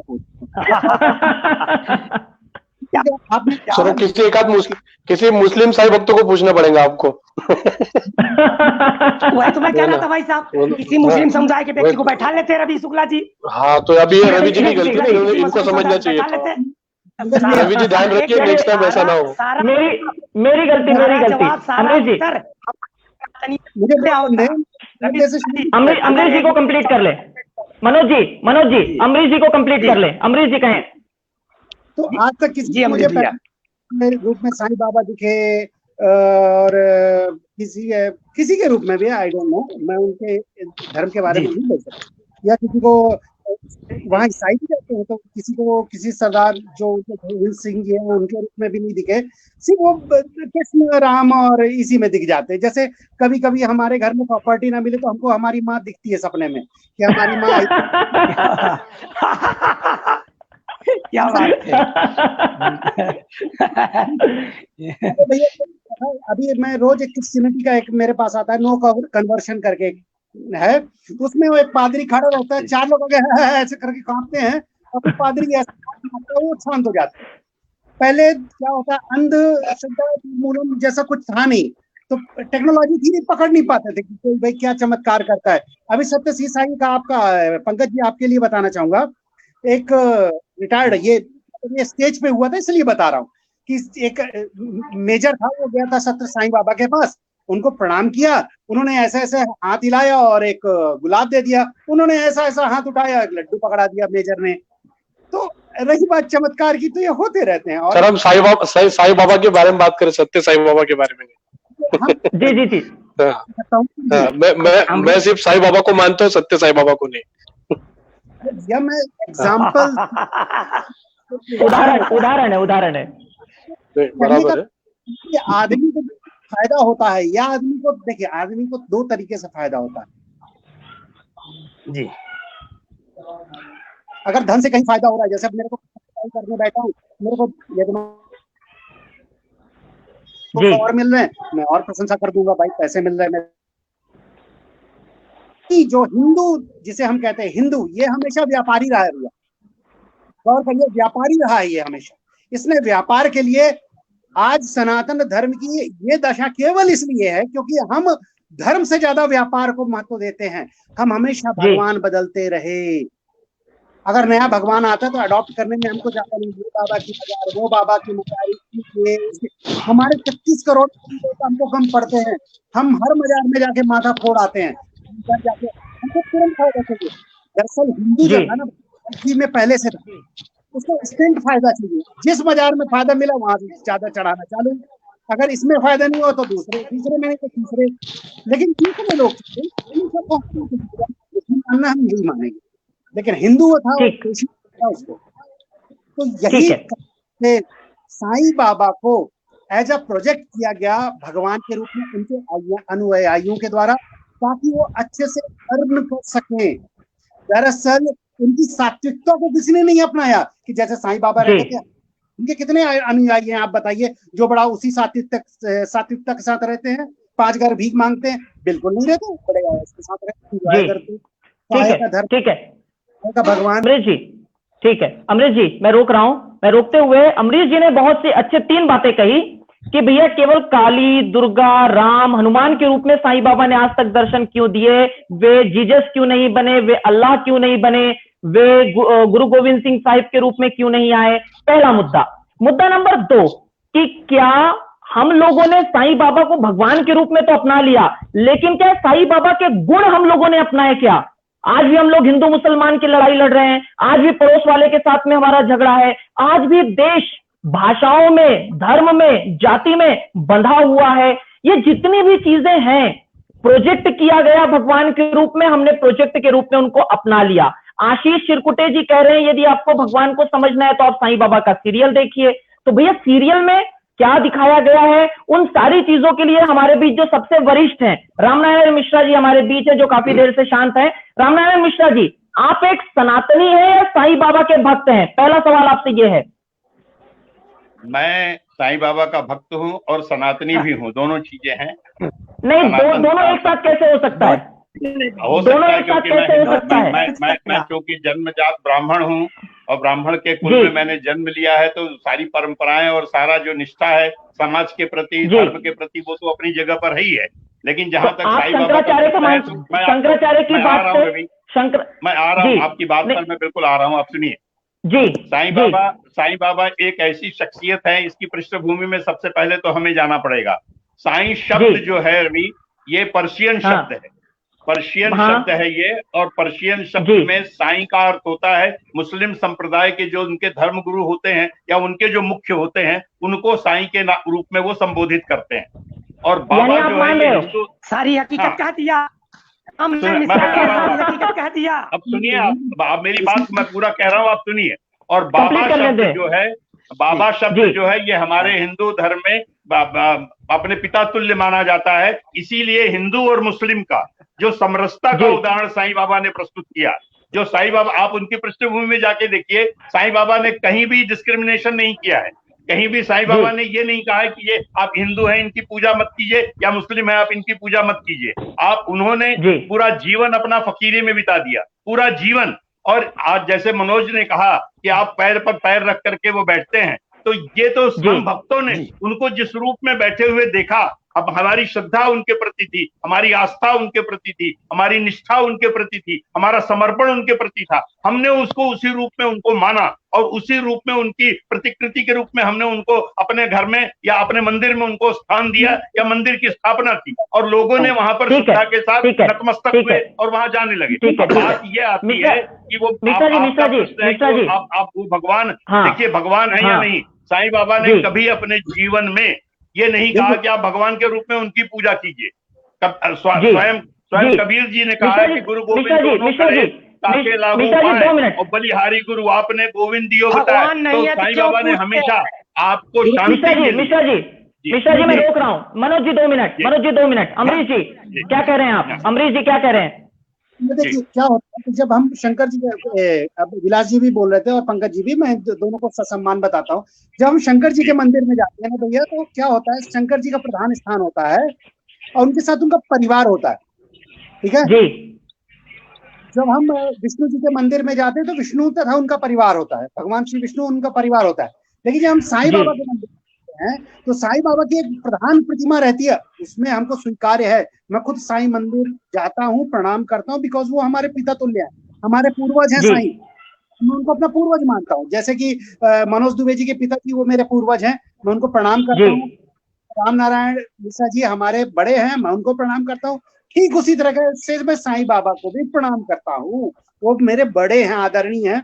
लेकिन जहां पर वहां पर हमारे देवताओं की और हमारे जो ईष्ट हैं उनकी प्रतिमाएं छोटी छोटी सी लगा दी जाती है उनके नीचे, वो मुझे गलत लगता है। मुझे लगता है ये नहीं होना चाहिए। हमें साईं मंदिर से कोई प्रॉब्लम नहीं, पर उसके नीचे जो प्रतिमाएं छोटी छोटी बैठा दी जाती हैं, और प्रतिनिधित्व, देखिए इस संसार में जो जन्मा है वो मरेगा, ये पृथ्वी का नियम है। यहाँ तक कि राम और कृष्ण भी आए तो उन्होंने पृथ्वी के नियमों को पाला। लेकिन जब हम बात शिव अनादि इत्यादि की करते हैं तो उनको इतना छोटा मंदिर दिखाने की जरूरत नहीं भैया। आप बड़ा मंदिर बनाएं, बहुत बड़ा मंदिर बनाएं और 10-10 लाख हजार फुट की प्रतिमाएं बनाएं, पर हमारे राम कृष्ण शिव को इतना छोटा छोटा बना के उनके चरणों के नीचे बैठा देना, ये शायद सनातन सभ्यता का अपमान है। राम नारायण जी, अगर मैं गलत कह रहा हूँ तो मिश्रा जी उत्तर दीजिए। मिश्रा जी उत्तर दीजिए संक्षिप्त में। ये व्यक्तिगत आस्था का प्रश्न है रवि। व्यक्तिगत आस्था मनुष्य की जैसे होती है उसी के हिसाब से वो अपनी भावनाओं की अभिव्यक्ति करता है। अगर उसकी भावना साईं बाबा को लेकर के प्रमुख रूप में उसके मन मंदिर में स्थापित हो गई है, लेकिन वो अपने ढंग से ये सोचता है, वो ये देखिए ये व्यक्तिगत प्रश्न है। वो किसी के दबाव में आकर के वहां किसी की मूर्ति स्थापित नहीं करता है, या वहां पर शंकर जी की या भगवान नहीं अमरीश जी 2 मिनट नहीं मिश्रा जी मेरा सवाल अमरीश भैया 2 मिनट। मिश्रा जी मेरा सवाल यह है कि आप साईं मंदिर वर्धा रोड के ट्रस्टी रहे हैं, क्या आपने कभी एक सनातनी होने के नाते इस बात का आक्षेप लिया कि साईं बाबा की मूर्ति बड़ी और हमारे सनातन धर्म की मूर्तियां छोटी क्यों? क्या कभी आपने कहा ऐसा? देखिए ऐसा प्रश्न ही नहीं पैदा होता, क्योंकि चूंकि जो आस्था है मनुष्य की और उसी के प्रतिमूर्ति के रूप में उन्होंने उनको वहां स्थापित किया, और जो परंपरागत सिचुएशन चली आ रही है तो उसको तो नकारा नहीं जा सकता, क्योंकि उसी के रूप में उन्होंने अपनी स्वीकृति दी है, उनको उसी के रूप में उन्होंने आत्मसात किया है, उसको ग्रहण किया है। लेकिन आप सनातनी है, आपका जिम्मेदारी था। मैंने ये कहा कि मैं चूंकि ब्राह्मण कुल में पैदा हुआ हूं तो धर्म को, सभी धर्मों का बखूबी सम्मान करता हूं, लेकिन इसका मतलब ये बिल्कुल नहीं है कि अगर किसी की व्यक्तिगत आस्था किसी के साथ जुड़ी हुई हो तो उसका भी मैं अनादर करूं। ये मैं बिल्कुल नहीं कर सकता, और ये हमारा धर्म कभी हमें इसकी आज्ञा भी नहीं देता कि हमारी किसी के धर्म की अवहेलना करो। जी पंकज जी अमरीश भैया 2 मिनट। पंकज जी कहें। मनोज भैया मेरा आपसे एक सवाल है। आप ये शंकराचार्य जी जो रहते हैं, यानी जो आचार्य रहते शंकराचार्य, वो लोग शायद बाबा को नहीं मानते, लेकिन मेरे नजर में नृसिंह सिंह भारती करवीर पीठ कोल्हापुर के जो आदि शंकराचार्य है, जिसे मैं काफी परिचित हूँ, हमारे एक दुपखेड़ा के आश्रम में भी जहाँ चांद भाई पटेल की समाधि है, साईं बाबा के परम भक्त, वहां पे भी उनका आना जाना रहता है। वहां पे आते, कोल्हापुर से आते उनके यहाँ, तो वहां की एक हमारे दुपखेड़ा के गांव के मंदिर की स्थापना भी उनके हाथों से हुई है। और महाराष्ट्र में काफी पूजनीय है नृसिंह सिंह भारती करवीर पीठ कोल्हापुर के। क्या आप उनसे सवाल करेंगे कि आप साईं बाबा की मूर्ति स्थापना के लिए क्यों गए थे, या फिर कभी आप उनसे जानकारी लिया आपने उनसे, कि कभी इस बारे में बात हुई आपकी कभी? नहीं मनोज जी उत्तर दीजिए। मैं ये भी जानता हूँ कि वो भी आदि शंकराचार्य। मैं चाहे तो आपको वहाँ की फोटोज ये सब रवि भैया को मैं व्हाट्सएप कर दूंगा, सभी डिटेल्स है मेरी वहाँ। जी मनोज जी उत्तर दीजिए। मनोज जी उत्तर दीजिए। मनोज जी का नेटवर्क चला गया। क्या वो शंकराचार्य नहीं है? या फिर वो कुछ अलग है, या फिर वो अलग है कुछ, ये बाकी शंकराचार्य? जी पंकज जी उनका नेटवर्क चला गया है जी। अमरीश भैया कहें। केवल एक शंकराचार्य जी थे जिन्होंने विरोध किया था, और उन्होंने विरोध नहीं किया था साईं भक्तों का। आप गौर करिए, उनके प्रश्न आपने सुना ही नहीं। मेरे सामने रखा हुआ है, बताएं। नहीं, उन्होंने भक्ति पूजा पे किया था सर, के साईं बाबा को आप पूजा पे आप साईं बाबा को पूजनीय मत समझिए, बाबा कोई ये नहीं है, फकीर है, ये है मुस्लिम, जब ऐसा कुछ तो भी बोला था। हम लोग वो आप समझ से ज्यादा बात करना। नहीं, मैं शब्द में मैं अमरीश भैया मैं शब्द दोहरा दूं। उनके शब्द ये थे कि साईं पूजा के तुल्य नहीं है, उसकी पूजा नहीं करनी चाहिए, वह लोगों को मांस आदि का सेवन करवाते थे, वो हमारे सनातन धर्म के नहीं है, आदि आदि आदि आदि, उसमें बहुत सारी बातें हैं, यदि मैं विस्तार से कहूंगा तो। इसीलिए बेहतर है जी। मनोज भैया आगे आप जरा उनसे सवाल पूछिए ना मेरा पहले। जी मनोज भैया उत्तर दीजिए, पंकज जी जो कह रहे थे, मनोज जी उत्तर दीजिए।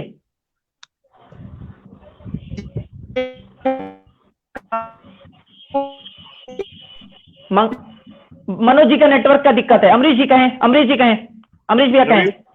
देखिए पंकज भैया एक बात कर सकते हैं आप फिर से? जी भैया जी, प्रश्न कर दो। नहीं, वो फिर से चले गए। अमरीश जी उत्तर कहें। अमरीश जी उत्तर दीजिए। देखिए, एक शंकराचार्य जी जो थे, उन्होंने सुल्तानंद जी ने कहा था, मैं इस बात को मानता हूँ जी, अपनी एक राय होती है, उन्होंने एक राय रखी।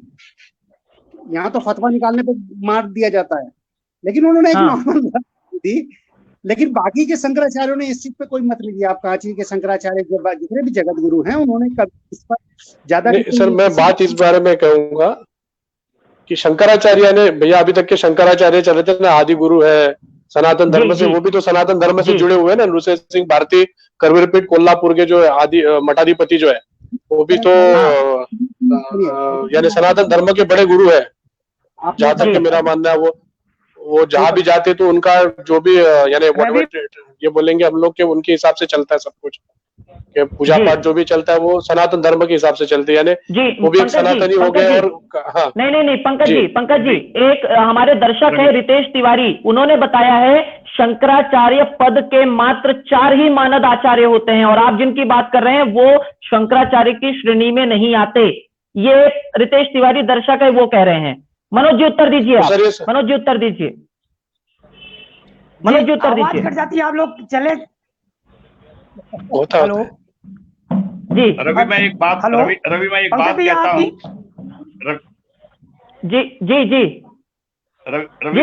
कह रहा हूँ।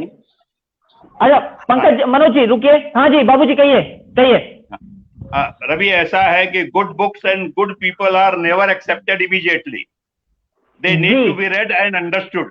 तो पहले जो भी संत महापुरुष जो कहते हैं, जब तक उनका गहन अध्ययन न करके हम लोग यहाँ चर्चा न करें तो उसका कोई औचित्य नहीं है। मेरे हिसाब से हम लोगों को पहले उसकी रूपरेखा को समझना चाहिए, उसकी गहराई से उसका अध्ययन करना चाहिए, और तब उस विषय की चर्चा करनी चाहिए। मेरा ऐसा व्यक्तिगत राम नारायण मिश्रा जी ने जो मुद्दा उठाया है, मैं उस मुद्दे को बता दूं कि ये संवाद का स्वरूप बनाने से पहले 2014 का उनका कमेंट, 2017 का उनका कमेंट, दोनों का हमारे सामने अभी भी स्क्रीनशॉट रखा गया है। आज तक पर 27 जुलाई 2014 की क्लिपिंग मेरे सामने अभी भी खुली हुई है, जिस पर कि हरिद्वार में उनके जो भी श्रद्धालु थे, उन्होंने शंकराचार्य को चुनौती देकर के हरिद्वार की गंगा में, हर की पौड़ी के पास में गंगा स्नान करवाया था साईं बाबा को। यह खुली चुनौती थी। तो मैं राम नारायण मिश्रा जी से अब सीधा सवाल करना चाहूंगा और पूछना चाहूंगा, एक सनातनी होने के नाते आप संस्थान से भी जुड़े हैं, आप साईं मंदिर से भी जुड़े हैं, आप मनोज जी और शंकराचार्य जी की बात को मानते हैं या नहीं मानते हैं?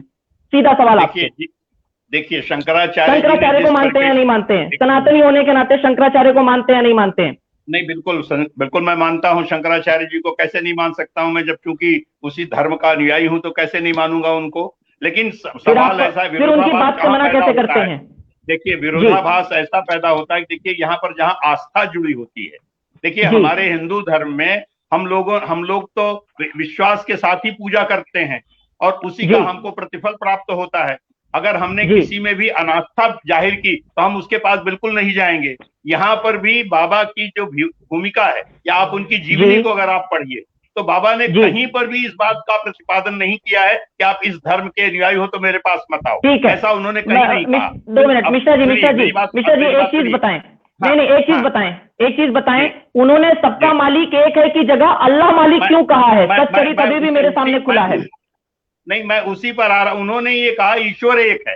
नहीं माफ करें, ऐसा कहीं नहीं कहा है। माफ करें। नहीं मिश्रा जी कहीं पर भी नहीं है। मिश्रा जी देखिए, उन्होंने ये कहा सबका मालिक एक, यही नहीं कहा कही है।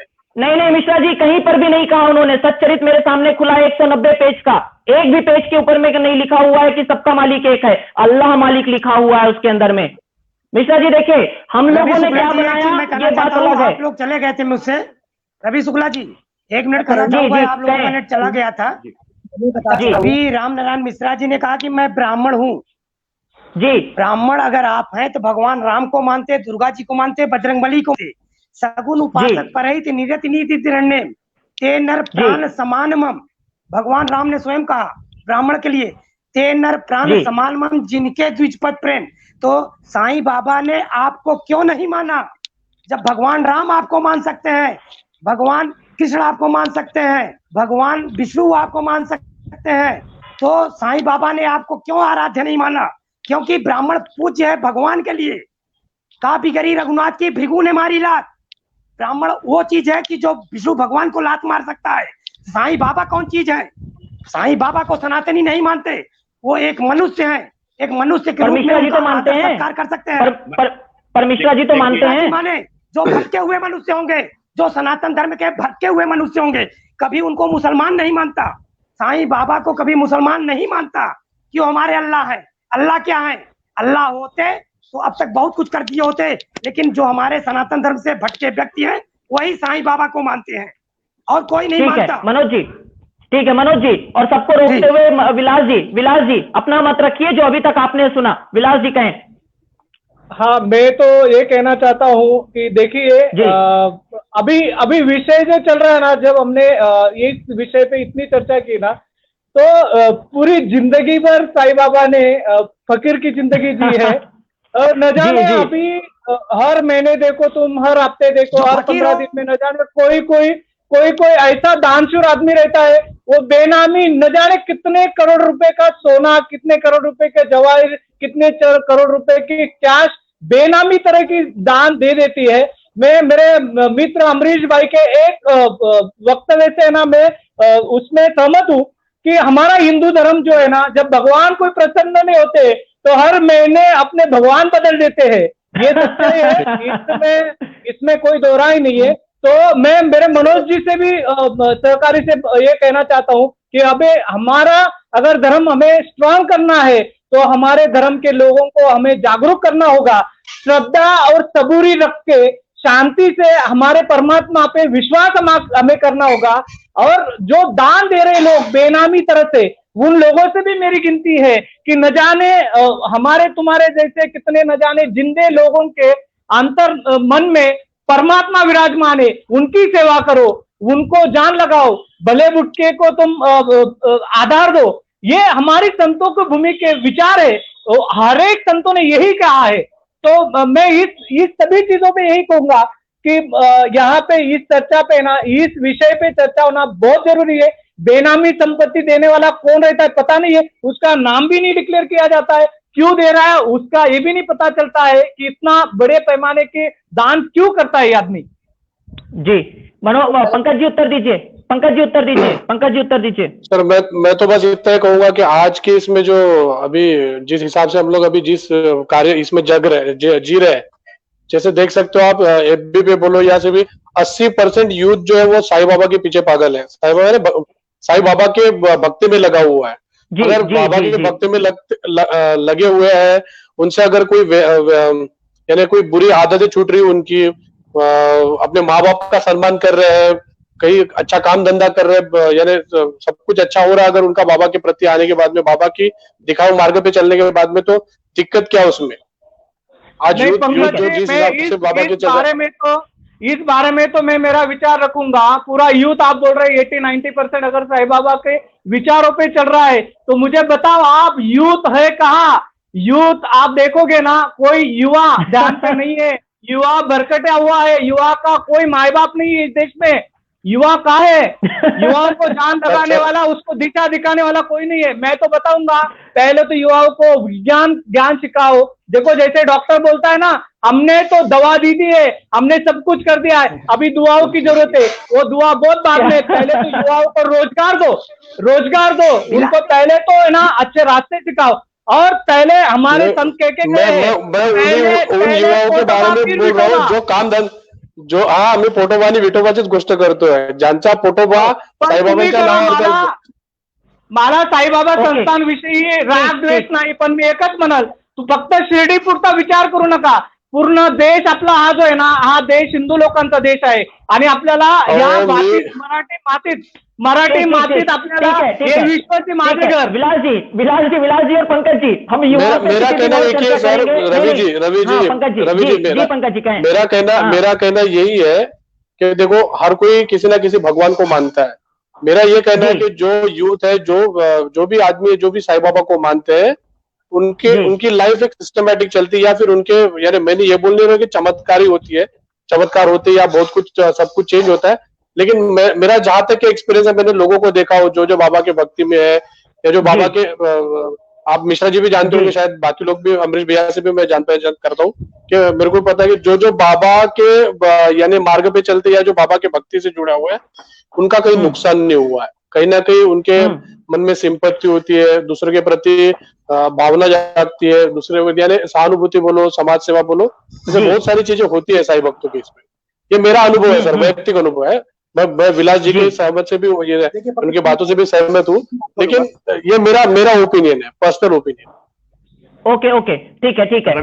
राम नारायण मिश्रा जी, एक सवाल है आपसे। नहीं, हाँ जी, कहें। रवि, आस्था एक ऐसी चीज होती है रवि, आप महाभारत काल में आप देखें, एकलव्य द्रोणाचार्य के पास जाता है शिक्षा ग्रहण करने के लिए, द्रोणाचार्य जी मना कर देते हैं उसको, लेकिन उनकी ही मूर्ति बना करके वो पूरी उसकी आस्था इतनी ज्यादा उनके प्रति रहती है, और वो धनुर्विद्या सीखता है और धुरंधर धनुर्विद्या का माहिर हो जाता है। तो जहां विश्वास है रवि, जहां आस्था है, उसके सामने कोई भी चीज टिक नहीं पाती है। भगवान एक ऐसा शब्द है कि जिसको उनके अनुयायियों ने उनको दिया। बाबा ने कभी अपने जीवन में ये नहीं कहा कि तुम मुझे भगवान के रूप में मानो, वो तो पूरा जीवन फकीरी में बिताए। अर्थ से उनका दूर दूर तक का कोई नाता नहीं था, अर्थ से उनको कोई लेना देना नहीं था, जो कुछ भी मिलता भी था वो गरीबों में बांट दिया करते थे, उनके पास कुछ भी नहीं था। उनके भक्तों को लगता है कि हम बाबा को ये चीज करें, बाबा थोड़ी कहते थे। आज उनके भक्तों को ऐसा महसूस होता है कि हमको बाबा के लिए ये चीज करनी चाहिए, हमको बाबा के लिए ये करना चाहिए। उनको उससे आत्मिक, उनकी भावना है, उनको आत्मिक संतुष्टि प्राप्त होती है, ठीक। उनको आनंद प्राप्त होता है। नहीं, मिश्रा जी आपसे एक सवाल है, आप सबसे वरिष्ठ हैं। अमरीश भैया 2 मिनट। हाँ जी, अमरीश भी कहें। हाँ अमरीश जी कहें। मेरा एक प्रश्न है, जब भी कुछ नॉर्मल काफी दिन तक नॉर्मल चलता रहता है, अचानक से एक साईं बाबा का चमत्कार निकल के आ जाता है जी, और उसके बाद अचानक से फिर धन की वर्षा फिर बढ़ जाती है स्थान में जी, जैसे आंख से आंसू आ जाना, दीवार से पानी निकल जाना, मैं समझ गया, होता है चमत्कार। जी अमरीश जी मैं समझ गया। मैं जाऊंगा मनोज जी कहें। मनोज जी कहें। जी हाँ, बिलास जी ने कहा कि एक देवता से फायदा नहीं देते, दूसरे देवता को बदल देते हैं। तो अभी मिश्रा जी ने कहा आस्था, तो आस्था पर हम सूर्य भगवान को मानते हैं, चंद्रमा को मानते हैं, तुलसी पौधे को मानते हैं, नीम को मानते हैं। तो आस्था की बात है। दूसरी चीज, एक चीज राम नारायण मिश्रा जी को मैं बता देना चाहता हूँ, मैं प्रयागराज का ब्राह्मण हूँ। अभी इन्होंने एक ब्राह्मण की बात कही, तो भूपति भावी मिटे नहीं, यद्यपि न दूषण को और किए अन्यथा हो नहीं, ब्राह्मण के श्राप से रावण की उत्पत्ति हो जाती है। तो ब्राह्मण हो करके आप एक फकीर जैसे व्यक्ति को मानते हैं, भगवान मानते हैं, ये गलत है। ठीक है, मैं भगवान नहीं मानता, मैं बड़ा मानता हूँ। जी पूर्वज उस आस्था पे मैं को सम्मान दे सकता हूँ, लेकिन ये नहीं कि हमारे भगवान के आगे वो पैर पे पैर चढ़ाकर बैठे। ठीक है मिश्रा जी, एक सवाल है मेरा। जी मिश्रा जी पहले उत्तर दीजिए, मनोज जी का उत्तर दीजिए। तुलसीदास जी ने बहुत स्पष्ट उल्लेख किया है कि जाकी रही भावना जैसी, हरि मूरत देखी दिन तैसी।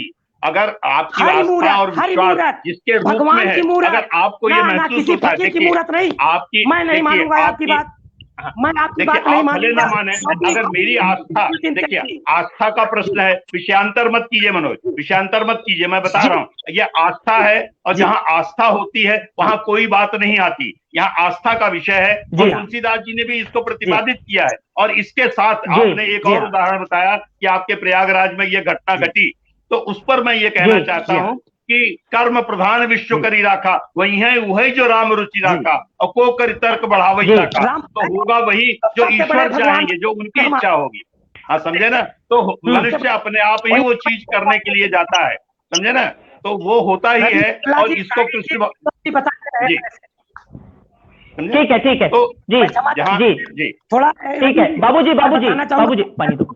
जी हाँ, मनोज जी उत्तर दीजिए। मनोज जी, हाँ जी, हाँ, आप पानी पीजिए, आप पानी पीजिए। तब तक मिश्रा जी से मेरा एक सवाल है। मिश्रा जी, रितेश तिवारी एक युवा कवि हैं, एक अच्छे वक्ता हैं, उन्होंने एक सवाल किया है आपसे। सवाल यह है कि तामसी प्रवृत्ति के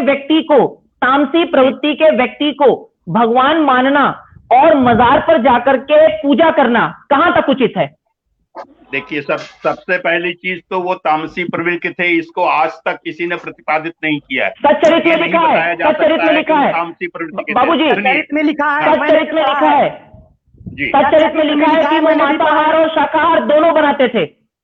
देखिए, उन्होंने समरसता का उदाहरण प्रस्तुत किया। इसका मतलब ये नहीं कि तामसी प्रवृत्ति के थे। तामसी प्रवृत्ति का मतलब होता है कि आपके अंदर अग्रेसिवनेस हो, आपके अंदर उग्रता हो, आपके अंदर क्रोध हो। साईं बाबा ने कभी क्रोध का प्रदर्शन नहीं किया। साईं बाबा ने कहीं इस बात को प्रतिपादित नहीं किया। बाबूजी, मैं रोक रहा हूं और मैं आपको उसी तच्चरित्र से बता रहा हूं कि मैं ये पहले तो जितने दर्शक देख रहे हैं, मैं बता दूं कि ये रवि शुक्ला का मत नहीं है। हाँ, मेरे सामने एक रिसर्च है, उस रिसर्च से बता रहा हूं। वे गाली का प्रयोग करते थे, वे पत्थर मारते थे। जी हाँ। ये लोग क्यों कहते हैं? ये तच्चरित्र में लिखा हुआ है, इसीलिए ये आप बताइए। फिर मैं पंकज जी के पास भी आऊंगा इसके लिए। मैं बताता हूँ, गुरु नानक जी के जितने भी अनुयायी रहे हुए हैं, गुरु नानक जी के जो भी अनुयायी रहे हुए हैं, उनको वो गाली देकर के ही भगाया करते थे अपने, क्योंकि वो उनकी परीक्षा लेते थे। उनका वो प्यार था कि कौन उनके नजदीक बहुत ज्यादा है, कौन उनके प्रति ज्यादा आस्था रखता है। ये तो उनकी अपनी भावना रहती है, मनुष्य की अपनी भावना होती है, और उस भावना के तहत वो उनको चाहता है और पसंद करता है। आज की स्थिति में हमें ये सोचना चाहिए कि किस परिप्रेक्ष्य में बाबा ये कहते थे, और बाबा का कहने का औचित्य क्या हुआ करता था। हम उसको न समझ करके हम दूसरी बातों में उलझ करके अपना समय बर्बाद कर रहे हैं, ऐसा मुझे लगता है। अच्छा, ठीक है। मिश्रा जी, एक बात बताएं। मेरे सामने एक साईं चरित अध्याय 38 में से किसी ने ये कोट किया हुआ है, और ये आर्टिकल है प्रॉपर, जिसमें लिखा है कि बाबा ने एक ब्राह्मण को बलपूर्वक बिरयानी चखने के लिए कहा था। सही है या गलत?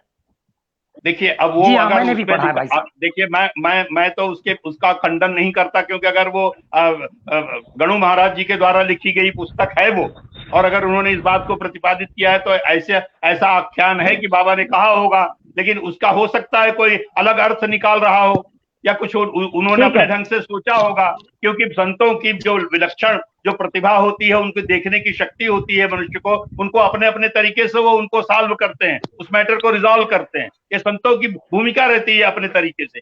हम उसकी बात को लेकर के नुक्ताचीनी करें और उस विषय पर गहन चर्चा करें, ये मेरे ख्याल से औचित्य नहीं है, क्योंकि वो उनका अपना एक तरीका था लोगों को संदेश देने का, या उनको उनसे प्यार करने का, या उनको सही राह दिखाने का, या उनको सही मार्ग दिखाने का। पत्थर क्यों मारते थे? पत्थर क्यों मारते थे? अध्याय सच्चरित अध्याय 6, 10, 23 और 41 में लिखा हुआ है कि वे पत्थर भी मारते थे। पत्थर मारने का क्या मतलब है? आप गुरु नानक जी का चरित्र पढ़ लीजिए, वहां भी यही स्थिति थी। गुरु नानक जी भी पत्थर मारा करते थे। इनके बताइए गुरु नानक जी, उत्तर दीजिए। लेकिन जिसकी आस्था रही, जिसके प्रति उनका समर्पण रहा, निष्ठा रही, वो उनके साथ जुड़ा रहा और अंत तक जुड़ा रहा। मस्जिद में जहाँ बैठते थे, वहाँ अपने फकीरों से, मौलवियों से बर्तन मंगाते थे, और हिंदू समाज के लोगों को फातिया पढ़ने तक मजबूर किया करते थे। ये सारा चीज ये किया करते थे। इनको भगवान कैसे मानेंगे हम, किस आधार पे मानेंगे? जो एक धर्म प्रचारक इस्लाम का ठीक है प्रचारक भगवान है, हमारे मंदिरों को अशुद्ध किया जाता है ऐसे व्यक्ति को बैठाल करके। ठीक है पंकज जी आप बताइए कि ये जितनी भी चीजें फैली हुई है, मैं ये कहूंगा कि ये फैली हुई है, अफवाह है, शायद कि साईं बाबा को बदनाम करने के लिए, हो सकता है उनके प्रति जो लोगों की श्रद्धा है, आपने कहा लाखों और करोड़ों युवाओं की श्रद्धा है, आखिर उस श्रद्धा पर बलाघात करने के लिए कहीं इस प्रकार की चीजें फैलाई तो नहीं जाती है? उत्तर दीजिए सर। बाबा तो सबका मालिक एक का संदेश देने वाले थे। बाबा ने हिंदू मुस्लिम लोगों को एक जगह बिठाया। आज भी हिंदू भी उतने पूछते बाबा को जितने मुस्लिम पूछते। बाबा हिंदू और मुस्लिम लोगों के लिए अलग अलग तरीके से बाबा पूजनीय है, अपने अपने हिसाब से पूजनीय। रही बात आप बाबा के बारे में आपने बताया कि अभी यानी पत्थर मारते थे, लोगों को गाली देते थे, जी उस बारे में आना चाहूंगा मैं। एक पिता अपने बेटे से इससे कभी प्यार से भी बात करता है, कभी उसको मार के भी मारता भी है ना। तो वो एक संतों का प्रेम रहता है उस प्रकार। और रही बात ये मांस और आप जिस बारे में बोल रहे हैं, तो बाबा ने कभी हिंदुओं को मांस नहीं, यानी मांस का इसका सेवन करने के लिए नहीं बताया। बाबा के पास में हिंदू भी आते थे, मुस्लिम भी आते थे। जी बाबा हिंदुओं के लिए है ना, उस हिसाब से चलता था, जिसको जैसा भोजन चाहिए उस हिसाब से। आखिरी के 10 मिनट है, आखिरी के 10 मिनट में पहले अमरीश जी आप अपना रिमार्क दीजिए। आखिरी के 10 मिनट में आपके पास में 1 मिनट है, 1.5 मिनट है, 1.5 मिनट में बताएं कि पूरी कंक्लूजन क्या है, बताएं। देखिए जिसको जिसको मानना है वो माने, और मुझे लगता है कि ये प्रॉफिट है, मतलब अगर किसी को फायदा हुआ है तो उनके पास जा रहा है, दैट्स इट, और कुछ नहीं है। और जिनको उनसे प्रॉफिट हो रहा है, मतलब उनके मंदिर में रह के चढ़ावा, क्योंकि साईं बाबा के मंदिर में चढ़ावा बहुत अच्छा आता है, वो सेकंड लार्जेस्ट अमीर देवता हैं इस पूरे इंडिया के। तो सब से ये पूरा टोटल गेम जो है ना, नंबर ऑफ गेम, ये साईं संस्थान प्रॉफिट से रिलेटेड है। जब चढ़ावा कम होगा, आप गौर करना, एक चमत्कार होगा, पर चढ़ावा तुरंत बढ़ जाएगा। ठीक है, साईं संत है, मानती हूँ साईं संत जी भी तथ्य में नहीं करते। ट्रायल एंड एरर का दौर था, सब व्यापार करना चाहते थे। ठीक है, नहीं मनोज जी आपके पास आऊंगा, मनोज जी आपके पास आऊंगा। बड़ी मूर्ति थी, मनोज जी बड़ी मूर्ति रखी है। मनोज जी ठीक है, आप अपना 1 मिनट ले लीजिए। मनोज जी कंक्लूड करें, मनोज जी कंक्लूड करें, आखिरी कंक्लूड करें। था ये वो लोग सोचे कि व्यापार होगा कैसे क्या किया जाए, तो जो दिखता है वही दिखता है। तो साईं बाबा की मूर्ति रख करके व्यापार करना चाहा, चढ़ावा है। और जानते हैं सनातन धर्म में ही भटके हुए कुछ लोग होते हैं, जैसे क्रिश्चियन समुदाय आजकल आ गए हैं, वो को बढ़ावा दे रहे हैं, लालच दे रहे हैं, पैसा दे रहे हैं, जमीन दे रहे हैं। उसी तरह से उन लोगों ने, सनातन धर्म के ही लोगों ने, जैसे जयचंद हुआ करता था हमारे में, मुगलों से मिलकर जयचंद ने काम किया, वही उसी तरह से हमारे समाज में कुछ जयचंद लोग जो व्यापार को बढ़ावा समझ करके ऐसे लोगों को भटकाने का काम किया, और आपके साईं बाबा से जोड़ दिया और उनको भगवान बता दिया।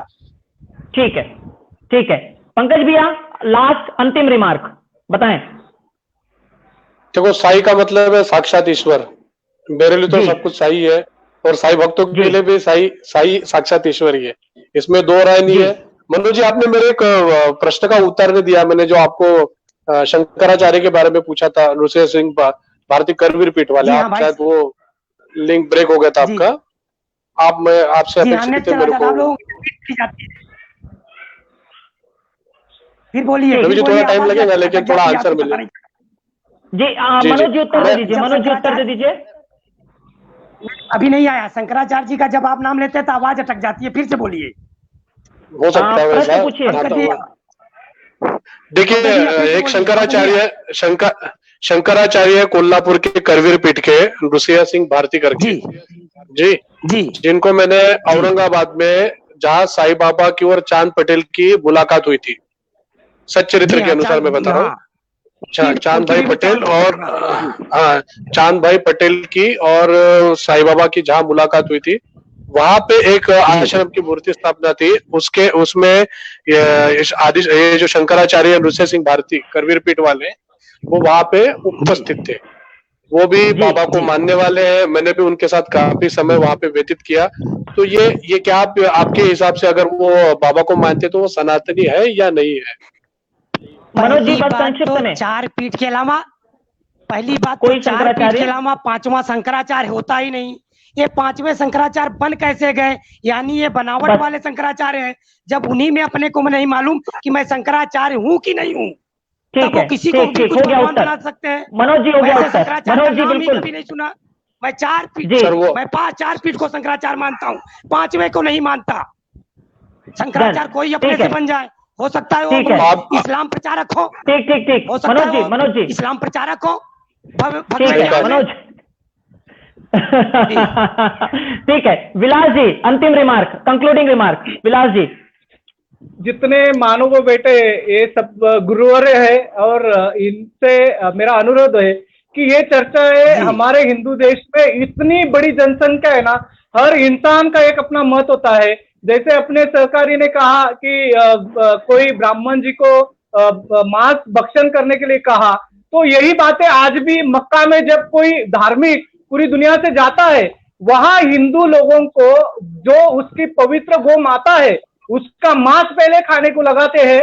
ऐसे बहुत सारी घटनाएं होते हैं, पर हमें हमारा देश सबसे ऊपर है, हमारी देश की जनता है, हमारी सब एक दूसरे से हाथ जोड़ के हमारे इस दुनिया पे हमें राज करना है, हमें इस दुनिया पे कब्जा करना है। न जाने कितने देशों ने हमारे देश पे, सब बुजुर्ग बोलते हैं कि ये सोने की चिड़िया है हमारी देश, और आज भी है। हमें एक ताकत ऐसी बनानी है कि हमें एकजुट होके हर तरफ के हर विचारों से एक होके, हर एक का विचार का सम्मान करके हमें दुनिया पे राज करना है। हमें यूथ को एक ऐसा रास्ता दिखाना है, पहले कर्म करो, फिर परमात्मा को मानो, कुछ आस्था रखो, श्रद्धा रखो, और इस देश को साइंस रवि भैया 1 मिनट 10 सेकंड दीजिए प्लीज। मनोज जी प्लीज कहिए मनोज जी। जैसे राम नारायण मिश्रा जी ने कहा, वही जो राम रचि राखा, तो उन्होंने सनातन धर्म के भगवान राम के बारे में बता दिया। अभी विलास जी ने कहा कि मक्का में गौ माता का मांस खिलाया जाता है, तो ऐसी जगह क्यों जाया जाए? और ऐसी जगह इसीलिए मैं मना करता हूँ कि साईं बाबा के स्थान पर भी सनातन धर्म को मानने वालों को नहीं जाना चाहिए। अगर मक्का में भी नहीं जाना चाहिए तो सनातन धर्म के मानने वालों को साईं भक्त नहीं बनने चाहिए। जो भटके हुए लोग हैं वो भटके रहे। ठीक है मनोज जी। आदरणीय रामनारायण मिश्रा जी, अंतिम और कंक्लूडिंग रिमार्क। लेकिन उससे पहले आपने बाबा नानक का जिक्र किया। मेरे दर्शक ये कह रहे हैं कि बाबा नानक के बारे में आपने जो बताया वो टोटली गलत है।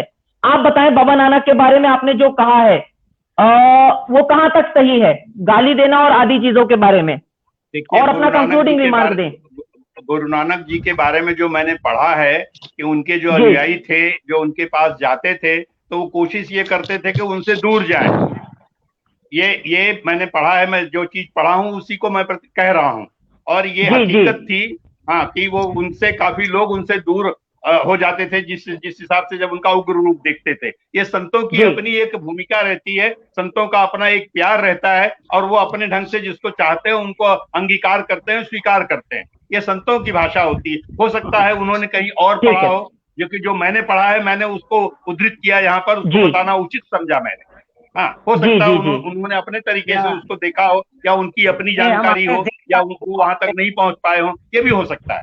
मैं उनको कटाक्ष नहीं कर रहा हूँ, लेकिन उनकी अपनी तरीका, उनका जी बाबूजी कंक्लूडिंग रिमार्क। बाबूजी कंक्लूडिंग रिमार्क।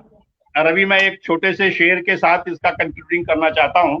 जी स्वागत। मेरे हुजरे में नहीं और कहीं पर रख दो। हुजरा होता है जहाँ साधु संत रहते हैं, उसको हुजरा कहा जाता है। मेरे हुजरे में नहीं और कहीं पर रख दो, आसमां लाए हो ले आओ, जमी पर रख दो। कहाँ ढूंढने जाओगे हमारे कातिल, कहाँ ढूंढने जाओगे हमारे कातिल? अब तो कत्ल का इल्जाम भी हम ही पर रख दो, अब तो कत्ल का इल्जाम भी हम ही पर रख दो। मैंने जिस ताक पे कुछ टूटे दिए रखे हैं, मैंने जिस ताक पे कुछ टूटे दिए रखे हैं, चांद तारों को भी वहीं पर रख दो, चांद तारों को भी वहीं पर रख दो। बहुत खूब, बहुत खूब। चलिए, शुक्रिया, शुक्रिया। तो मैं आप लोगों के पास केवल 10-10 सेकंड के लिए आऊंगा। पंकज जी, संवाद के ऊपर में एक रिमार्क, संवाद के ऊपर में एक रिमार्क। काफी अच्छा लगा, खास करके मनोज कुमार दुबे जी से मिलके। ठीक है सर, आप आइए, नागपुर आइए, मेरे साथ आप शिरडी चलिए, हम लोग आपको जरूर साई वक्त बनाएंगे। जी बाबू जी, संवाद पर एक रिमार्क। संवाद बहुत सार्थक रहा रवि, बहुत अच्छा रहा, और मनोज की अपनी जो भावना है, उन्होंने उसकी निसंकोच होकर के अपनी भावनाओं की अभिव्यक्ति की, वो बहुत अच्छी बात है। मैं भूरी भूरी उनकी प्रशंसा करता हूं और उन्हें साधुवाद देता हूं। बहुत अच्छा, बहुत अच्छा। सभी लोगों का पार्टिसिपेशन बहुत अच्छा रहा। आत्मीयता के साथ सब लोगों ने इसमें भाग लिया, पूरी तन्मयता मुझे दिखाई दी, और आपका ये प्रयास निश्चित तौर पर सराहनीय है, इसमें कोई दो राय नहीं। बहुत शुक्रिया। आपको भी साधुवाद। अमरीश भैया, आपको भी बहुत बहुत साधुवाद। जी अमरीश भैया, संवाद पर एक रिमार्क। रवि भैया, मैं तो आपसे हमेशा प्रभावित ही रहता हूँ। आपकी मुस्कानी मार डाले किसी को, तो अलग ही बात है। आज मिश्रा जी के दर्शन हो गए, मनोज जी के दर्शन हुए। विलास भैया, आप बहुत अच्छी बात करते हैं देश को लेकर, पर भारत को सोने की चिड़िया नहीं कहते थे। भारत जहाँ डाल डाल पर सोने की चिड़िया करती थी बसेरा। Yes sir, yes sir. हाँ, यहाँ ये सोने की चिड़िया नहीं है, तो ऐसा है। जी भारत ही सोने का था, ऐसा था।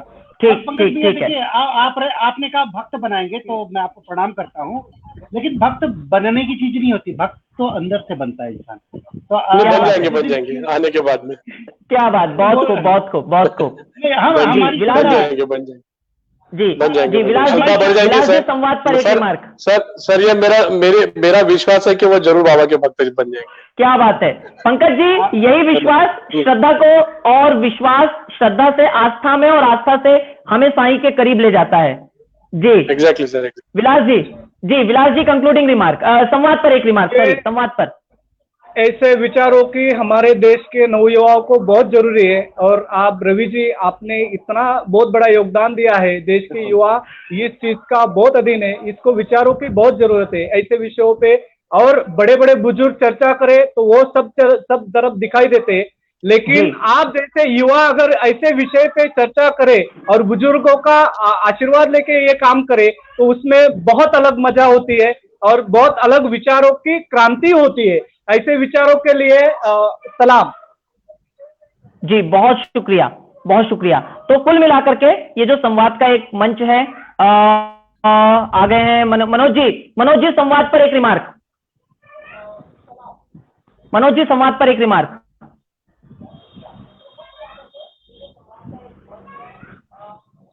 जी मनोज जी, आवाज नहीं आ रही है। मनोज जी, चाचा जी से जी हेलो जी, अब आ रही है, अब आ रही है। हाँ अब आ रही है भैया। आपके वजह से आदरणीय चाचा जी से आशीर्वाद मिला, पंकज भैया से भी, तो अमरीश भैया से कम से कम इसी बहाने मुलाकात हो गई। हम चाहेंगे कि आज की तरह से आप जब भी आप बुलाएंगे, तब हम भाइयों का लेते जी। तो कुल मिलाकर के हमारा आज का मुद्दा ये था कि साईं बाबा भगवान है, हकीकत या फसाना। हम कुल मिलाकर के जो भी रामनारायण मिश्रा जी, पंकज जी, विलास जी, अमरीश भैया और मनोज जी ने बात रखी, बस वही कहेंगे। इस मंच का, संवाद का कोई अपना मत नहीं है, निष्कर्ष आपको निकालना है। राम प्रताप शुक्ला जी ने एक निष्कर्ष निकाला है, वे संत हैं, भगवान नहीं। निष्कर्ष हर एक व्यक्ति का होता है, और रामनारायण मिश्रा जी की बात को कोट करना चाहूंगा कि यह व्यक्तिगत आस्था का विषय है, और जहां पर व्यक्तिगत आस्था की बात आती है, वहां पर आप कितना भी तर्क दे दीजिए, वहां पर आप कितनी भी बातें बता दीजिए, जहां एक बार आपको आस्था का बुखार लग गया तो वो उतारे नहीं उतरता। मैं ओ माई गॉड की एक बात को कोट करते हुए और आज के इस सत्र को यहीं समाप्त करूंगा कि यदि आप समाज को सुधारने के लिए जाएंगे, तब यही समाज आपको भगवान बना करके खड़ा कर देगा। और साईं बाबा समाज को सुधारना चाहते थे। उन्होंने पूरे सच्चरित्र के भीतर कहीं नहीं कहा कि मैं भगवान हूं। लोगों ने उनके अंदर में, मेघा जी का जैसे जिक्र किया, उन्होंने उनके अंदर में शिव देखा। सबने अपने अपने आधार पर शिव को, साईं को अपने तरीके से ढाला है। तो साईं एक संत हैं, एक सत्पुरुष हैं, युग पुरुष हैं, भगवान या नहीं ये आप तय करें, लेकिन जहां पर व्यक्ति जोड़ने की बात आती है वहां पर यकीनन हमें व्यक्तियों को जोड़ने वाले का सम्मान करना चाहिए।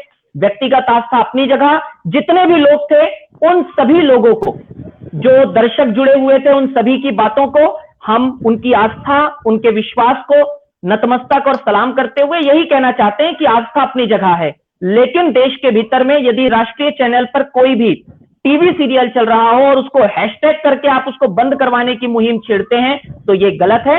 लोग अपने अपने तरीके से चीजें करते हैं, अपने अपने तरीके से चीजें आती हैं। आप सभी का शुक्रिया कि आपने अपना समय दिया, अपना योगदान दिया। आप सभी से आगे भी इसी तरीके से हम समय लेते रहेंगे और आप सभी को जी भैया कहें जी जी मनोज जी मनोज जी मनोज जी आवाज नहीं आ रही है। सभी लोग आए मनोज जी आवाज नहीं आ रही है।